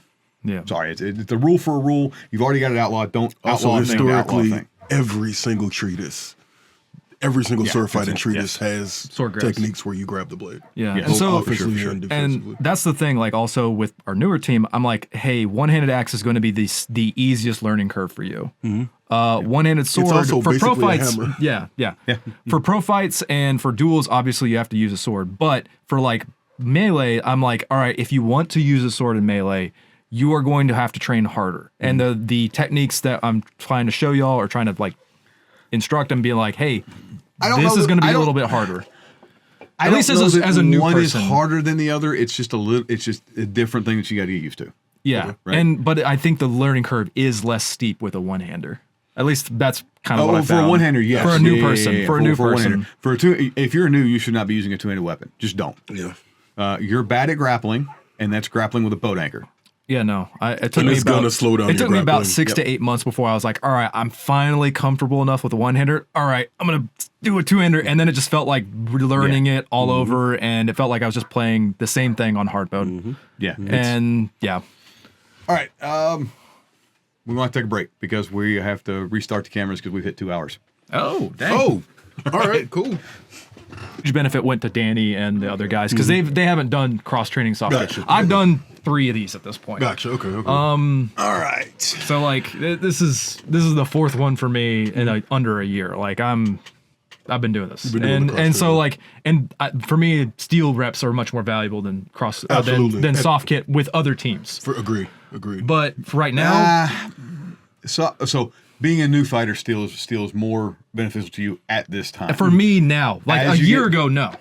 Even Yeah. as you get better, steel training reps are less valuable per rep than soft kit. Reason being, we train.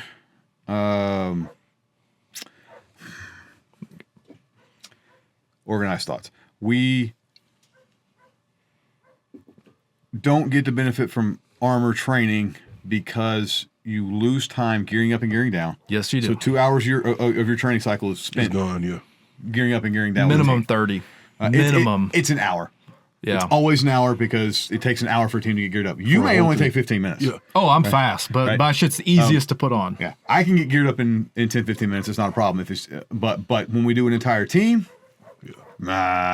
Takes some takes time. time. Yeah. So with that said, you lose those 2 hours, and then you do not get the number of reps in armor that you get out of armor. Also, it's harder to think when you're fighting in armor. So it's harder to work through a rep, harder to get the everything The connections. down, the connections and stuff down from that. So I think the way I phrased it is you always want to train a huge breadth of things because no matter how tired you are, like half your options go away. And if you have 5 options, you now have 2. If you have 100, you have 50. 50. Okay. counter to that. All right, my boy Thomas, our newest flanker. Okay, he got 1 takedown, and that's a head rip. He can do other stuff, but he got 1 takedown, and that's a head rip. And he got the best head rip in the game. And this man gets multiple takedowns every tournament. And I'm talking like 1 or 2. I'm talking that is what he has. That whole stat we have for takedowns for a team, that's just Thomas. Okay. Yeah, that's all he does. All right. Is rip head. Flanky boy. Don't let him in your backfield. Yeah. Yeah. All right. So if you can do one thing really good and just make them play your game, Yeah. right? It's easier for a new fighter to learn that than it is to try to learn a million things. A million things is good to have in your tool belt. That's Brett Skinner. Yeah. Okay. But that's also Mikey's got a ton of tools in his tool belt. What does Mikey's go to? Hump and bump. Hump and bump. Hump and bump, hump and bump, hump and bump. Because he's got a stellar hump and bump. That's what I do. Right? I mean, my go-to takedown is big man. Yeah. I'm just going to big man you to the ground. I'm going to play bigger than you. Yeah. Even if you're bigger than me, I'm going to be bigger than you. I don't see. Yeah, some of my trips I don't even need to do it. I just need to bear down on their upper half, and they're like, "All right, I'm done." Yeah. I'm going to put you in a position that sucks, and you're going to give up. Right? It may take me 30 seconds, right? But you're going to lose this one. Right? Can I do an Osoto? Yes. Am I bad at them? Also, yes. Right? So having that, every fighter's got their one takedown that they're really good at, right? Yeah. For me, it's big man and cross check. Big man cross check head rip. Right? Yeah. That's where I don't think I've ever gotten a single technical takedown in a tournament. Like we talk about all these sets like Sotos and all that kind of stuff. No judo throws, basically. No judo throws. Yeah. Yeah. Right? We do it in the soft kit, right? Yeah. But I don't think I've ever nailed one at a tournament. I think most if not all of my non-striking takedowns are basically because I let somebody overextend and counter them. Yep. So like I'm a counter grappler. I'll take it back. I hit Tayatoshi. Yeah. Right, but that's just a big man tournament. Yeah, it's a big. That's a big man move, right? So, like, all this, so we're talking about all these stats. I mean, Kenya as his go-to is just bigger than you, right? We get stat out each individual one. When you look at the end of the day, they're just bigger than you, and then they have a really good pair of centers, right? That's why they are so good. Their guys are so huge, and even if you are technically better than they are, they're just bigger. And the tyranny of size says you have to be so much better than them in order that to there are overcome so few people in the sport that meet that criteria that their team as a whole is just better than you, right? It's that whole tyranny of size thing, especially as we grow as a sport. Fives is going to become the big man's game. Yeah. Right? Yeah. If you are not Charles Harris size. Okay. And on that note, sevens. Oh, sevens. All right, we'll dip in this. We'll have a whole podcast on this. Okay, I won't derail it. Brady, no. Brady will come back. By the way, Brady is up here probably once a month. If you're down, man, we'd love to have you back more. We know you got to. No, and also to anyone that wants me, or Danny, or any of the Bloodgard, we're gonna focus on merking right now before we have a fives team. Yeah, they've got about 4 or 5 guys in armor right now. They don't have quite enough. Some of the coolest tabers tabers in the country too. Really nice. We're getting them back. We're getting to make it easier to differentiate us from like the blacker or the teams that have the black tabards. Yeah. We're doing silver chevrons on the arms, similar to like kind of Knights of Konda, but it's just silver. So we're all like, the drip, yes, all the drip. yes. So if you guys looking for mercs, hit up Brady. All right, Absolutely. We'll be there. On sevens. Okay, I know you got to bounce soon, but let's touch on sevens. We said forever that fives are going to go by the wayside. Yeah. Partly because of tyranny of size. Yeah. Okay. If I can get 4 to 5 big dudes on my team, 5 250-pounders, more than that. If I can get, well, again, 250. We're talking about we're getting that just big enough. But if I can get 6'2", 6'3", 6'4" guys that are 250 plus on my team, good luck. You're just not going to beat them, dude. I mean, let's put it this way. If you had the choice of pulling any dudes for your team, would you pull 5 Zach Goldens? Yeah. I'd pull 8 Zach Goldens. Or would you, So I can go on the bench. or would you pull 5 McCabe's? Sorry. that's Like, 5 Zach Goldens. I would argue that McCabe is a better fighter than Zach. Okay, yeah, okay. I would argue that he is. I think everybody would, yeah. Diminishing returns. But Zach is so huge that if you put 5 Zachs on the field that are that athletic, I don't care how many McCabe's you got, McCabe level fighters you got. Yeah. You're not winning that. Or at least you're going to time. You're going to time. You need to be able to stop them. So, coming to 7s. All right. Now we're adding 2 flankers. the slot position. Or slots. Or multiple flankers. And the slot position is kind of So we're talking about rail, wing, slot, center. Okay. Slot is kind of that hybrid between that center and wing position. Okay. Wing needs to be paired with rail. His job is to work with that rail. He's going to protect that rail on the entrance. They're working together to get takedowns. That slot, okay, is working with those guys, but is going to play very loose, similar to a 3. He may leave, he may cross, especially when we're talking about 7s. Now, okay? I know this, but like, what about just being one guy just stacked up right on the rail behind him, a 2 with a 2-hander, but one guy literally just clearing grips on the rail? So again, that's what Kenyas did at War in the North. They just had one guy stacked up clearing grips. True, and I've seen Kenyas do this. They did this at Virginia. Yeah. They can get away with it because they have enough people to protect the flanks.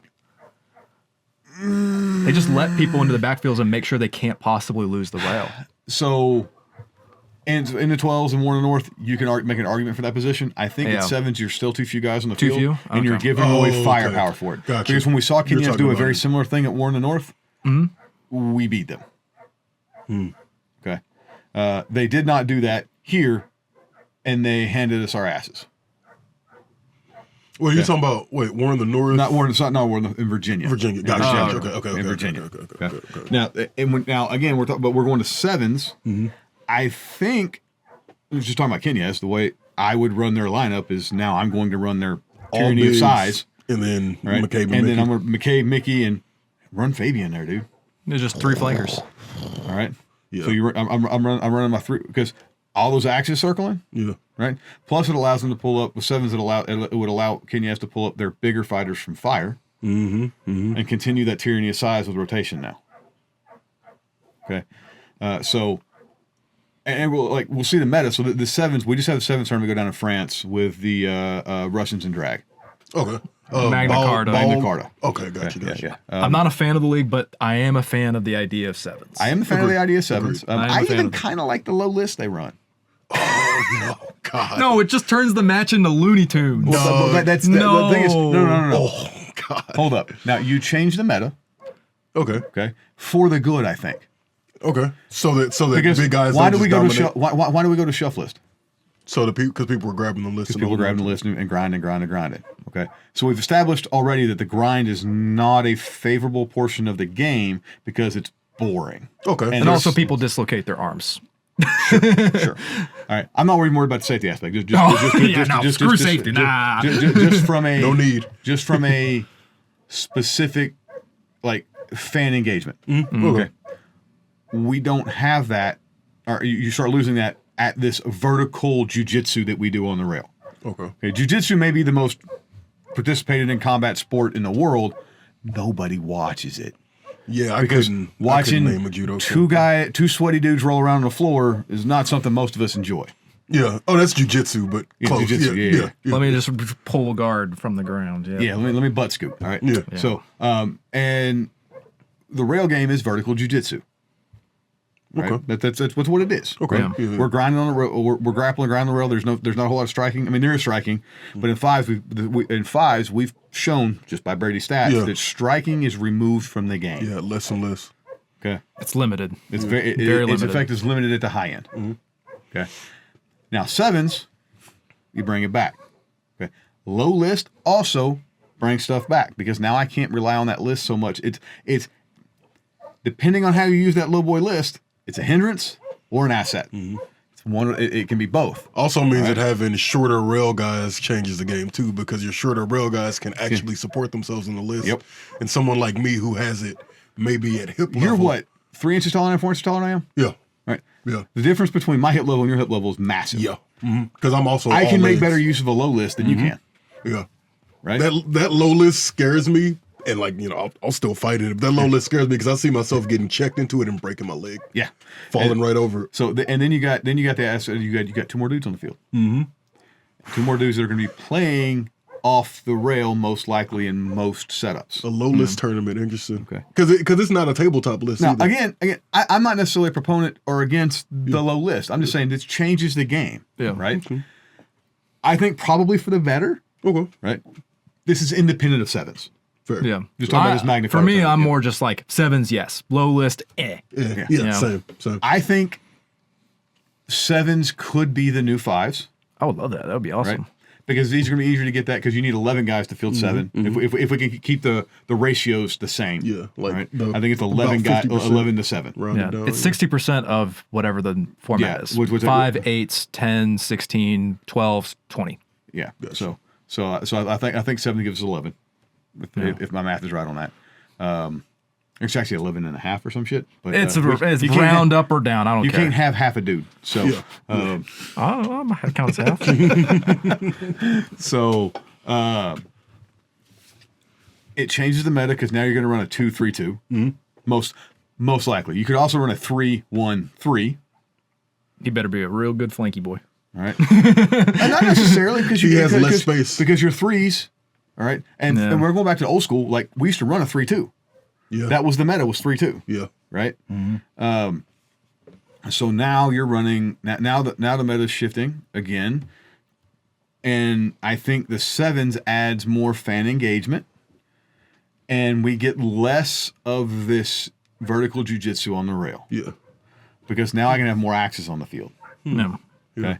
Or more atoms running around, foot picking and one-handed smoking Small people. ball. And, Yeah. Yep. So I can make use of those guys. You still got the tyranny of size problem, but that's just a problem where we don't have weight That's a classes. sport thing. If you wanted to fix that, you could institute a team-wide weight restriction. Oh God. Right? That sounds Kind of like horrendous. a salary cap. So like, Oh. so wait, if you have like, I don't know, 2 Zach Goldens and then you have 3 Harrigans. Let's just- Something like that. So you got 8 guys on a 5 team. One of the things you could do is you could say, and I'm going to pull this number out my ass. It doesn't matter number. I'm not doing the math. 2,000 pounds. Okay. Okay. Yeah. Right. Or 1,000 pounds, or whatever you want to do. I don't know. You'd have to mess with the numbers. Yeah. All right. Yeah. But now you got to pick your guys. But you can't do the tyranny of size that Kenya has. We probably couldn't even run that on the Dragoons. Yeah. Because we're a book- sizable team. How much bookkeeping would that require with You subs? just weigh, you just More weigh than them in. No, I'm not talking about on the field. I'm talking about total team.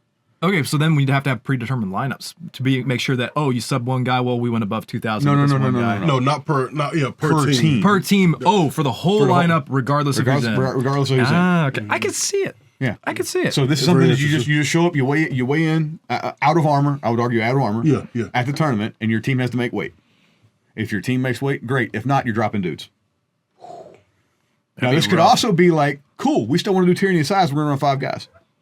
just run only 5, no subs. No subs. 5 big boys. Plenty of teams. Plenty my of teams God. do tournaments. I mean, like we how many times we Iron Man 5s? wild. We Iron Man 5s, 5 or many. 6 dudes. It's a huge number of tournaments. too many. You guys will do the same as you get 5 guys in armor. You will show up and you will only have 5, and you will Iron Man the tournament, Yeah. and you will be better for it. Right now, that doesn't mean that you're going to be competitive at 5, but it does mean you can't make the medaling rounds. It'll make your team. It'll make your And team. it'll make your gel, team too. way better. You're going to gel together. Like I highly recommend if you're a new team, get 5 dudes, go fight. Don't even take any mercs. Just go fight. Agreed. You're probably not going to win, but the experience you gain from all of those rounds is worth the travel. Yeah, it's worth the loss too. Yeah. And who knows? We won plenty of tournaments Iron Manning. Yeah, we medaled. Yeah, medaled in I a few of mean, them. hell, we went to the Canadian National Championship with 3 dudes. They loaned us 2, and then we got still the gold. almost, if I hadn't taken a knee. Got the I gave silver. away gold for taking a knee. I couldn't count. Sorry. I ain't got numbers like Brady does. So, looking at, I can see these changes in the sport for the good, right? Yeah. Yeah. Right. I know fives is on its way out. I know the top guys are going to argue with me because they're winning fives right now. Yeah. Brett's like, no, fives forever. And I'm like, no, not true. 10s and 12s are, I think, still think the sweet spot. I think sevens is a stepping stone, but I would also accept sevens as I would kind of want sevens to be standard because like that also lines up with other field sports. It does. So does 10s and 12s. Mm-hmm.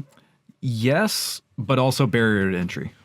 There will always be the barrier to entry for this sport, and I don't think that that's ever going to be something that you can get around. I think it is as the sport grows. Yeah. You guys have 30 dudes. Yeah. What percentage have armor? You're right. But the barrier to entry is not numbers. Yeah. It's armor. Mm-hmm. Yeah. Armor's a barrier to entry. Mm-hmm. Yeah. And that's individual. We have enough guys on the Dragoons to field 2 5s teams now. Yeah. That's a 10s team. Yeah. Yeah. Right? 10s get 16 dudes. Yeah. So that's a 10s team right there. Mm-hmm. Right? So you start getting these teams where you can start fielding these larger teams without too much issue. We're going to have 4 12 tournaments in BI in US this year. That's nuts. All right? So 4 12 tournaments. We're already seeing that replacement. I'm not saying this is tomorrow, okay? But over the next few years, you're going to see these larger tournaments replacing the 5s. Mm-hmm. And we're going to have a whole thing diving into this, this different factors stuff that we're doing for the teams later. But that's just kind of where we see the sport heading. I think 7s is a stepping stone. Maybe it's the new 5s, right? Maybe it just replaces 5s with 7s. From what I saw of the Magna Carta tournament, I've only seen shorts. I haven't actually watched any stream footage because I hate stream footage. Yeah. It looked to be way more chaotic. A lot of that was to do with the low list. Mm-hmm. We get low list and 7s. It's kind of hard to tell. Yeah. Which one is I'd like to see at least some organizers attempt 7s. Well, we're talking about, so Lone Star Cup is a go first week in September in Austin. All right. Okay.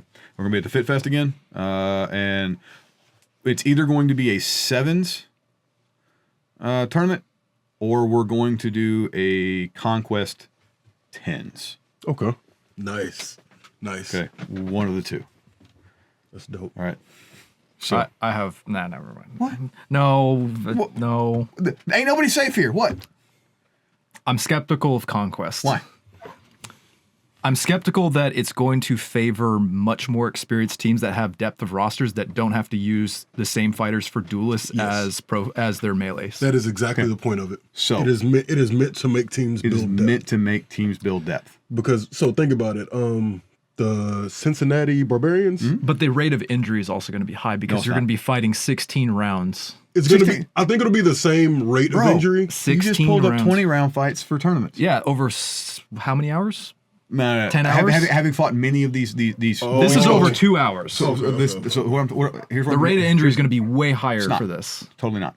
Have we play tested this? Yes, many times. It was called chapter matches. Yeah, we've done chapter matches. But specifically, like in 2 hours with the limit. Yes, that's what chapter matches are 2 hours. Okay, all right. Yeah. There were the thing is, the rotation rate is such that you don't ever get cooled off, but you're not exhausted. Okay. It's one of those things where I'm skeptical of it, but I'm not like, outright no. I promise you, this match format, regardless of numbers, this match format is the future of the sport. I do not care about your tournaments. Neither does your fans. World. Yeah. No other team sport does tournaments like we do. I think tournaments should be used for seeding for seasons. So I wouldn't. Maybe I would say tournaments should be used for like. I think the tournament needs to go away. I'll be honest with you. The tournament needs to go away for anything but maybe Worlds. Okay. Maybe Worlds, maybe Nationals. Yeah, Worlds, Nationals with like the pool type setup they do for. Okay. Reason being, even with our sport right now, we've got a limited number of people. Mm-hmm. We know when we show up who's going to be in the medaling rounds, let's be honest. Yeah. Barring some major upsets. Yeah. We're running into a problem now where at Carnage, Larry had to auction off the gold division and basically finally just start bumping teams. Yeah. All right. Yeah. And I'm not saying by auction off, I don't mean people were buying position in gold. I mean, he was trying to get somebody to go up. Do you want to be in gold? Do you want to be in gold? Do you want to be in gold? Because people are like, I don't want to fight those teams. We're not going to win. Mm-hmm. Yeah. Okay. Well, now if we're doing a club match season, guess what you can do? Win. Right? You can beat the top teams. Yeah. Because maybe Brady he can look at the stats and go, hey, starting round 3, their ace number 1 killer can't fight no more. Mm-hmm. Guess what I'm going to do for the first 3 rounds? We're going to sandbag the shit out of the first 3 rounds. Mm-hmm. Yeah. All right. And the time limit also, you also have to consider that if the time limit is short enough to where the rounds don't take too long and like you can actually fit 16 rounds in the time limit, what does it create degenerate strategies where you go one up and then you wait every single round? That's a strategy. I don't think it's good. No, it's not a good strategy. But The rules that you allow are the things that you encourage. And that's kind of the problem. You are correct. But the thing about this is it allows captains to actually have a strategy. There is no strategy in a tournament. True that. Okay. There's none. The only strategy that's effective in the tournament is I need the 5 best dudes that I can field this round without getting my 5 best dudes hurt, too exhausted, too tired, too equipment failure to win the gold medal round. That is the only strategy in a tournament. There's nothing else. Like, you guys can argue about it all day. Argue with Mom, I'm right. But doesn't a larger like format fight also encourage more roster depth than just doing chapter matches? What is essentially chapter matches? I think the larger format roster in a chapter match is the ticket. Okay. So 7's Conquest. 7's Conquest, 10's Conquest, whatever. I can buy into that because like you're not going to have most likely 6 now, with dudes. fives, I got 12 dudes on the roster. Yeah. I think it's 12 in Conquest. Yeah, and go back and look at the Conquest episode with the really rough draft rules they needed to fix. I think it's 12. But the problem, so that allows me a fresh line change every round if I wanted to. Yeah. Okay. Yeah. Fresh line change. Guess what? You don't have your best dude in every round. Yeah. So now, if you're yep. So if you're not, if you were watching a team captain, you're going, that's A line. Hey, B line, go in. Yeah. I'm never going to run A line against their A line, right? Yeah. And my B line is like, you're not responsible to win this round. You're responsible to not lose it. Yep. Stay up as long as you can, grind it, and then their A line's going to start dropping off. Yeah. Right. Well, and the whole time their A line started dropping off the first quarter. They may win the first quarter. By the time we get to the end of this quarters, now my A line's still fresher, and I've been trouncing their B line the whole time. So we're keeping up on points. Now their A line can't compete anymore because now they're tired because we specifically dogged that A line. Now we can start winning. Or singles. Maybe I got a ringer singles that's just going to sweep all those singles points. So now we just got to hold. Yep. Now we just got to hold. Now I want to stretch out the round times. Okay. Now I'm not gonna be able to hold one up, but maybe it goes to 5 minutes. It goes to time. All right, or at least one. So now they can't get as many points as I can get in singles. It allows those strategies. It allows fans to armchair quarterback. Yeah. Which is a big draw for sports. Yeah, that is right? huge. Yeah, that's most of what sports media is. Yeah. So on that note, I know. Yeah. We got a heart out. So thank y'all so much. Yeah. Thank you, brothers. Yeah. I think this has been great. Oh, wait. I thought you were going for a hug. I thought you were going for a hug. I was like, oh. See, I thought Brady just wanted a head rub. I'll take it. Screw it. Brady, thanks for joining us. Absolutely. Yeah, Brady will be back, man. Like entirely too much in this guy's brain to not have him on the show more. And he for sure. I mean, if he wants to come back, like for sure. Oh yeah, no, we're gonna make him. Okay, you're coming back. You're coming back. All right. So check out the stats link down in the links below. Don't forget to check us out at merch.boarderslove.com. Get you that big back beef. Board beef. Board is beef shirt at merch.boarderslove.com. Then check out our sponsor, artisandice.com. Use code boarderslove at checkout to get you a free set of dice added on to any order. They're really nice dice. All right. And you've been watching Boarders Love, the dopest podcast on the internet for all things armored combat. He's Charlie, I'm Charles, and this is Brady. There we go. We'll see y'all soon. All right.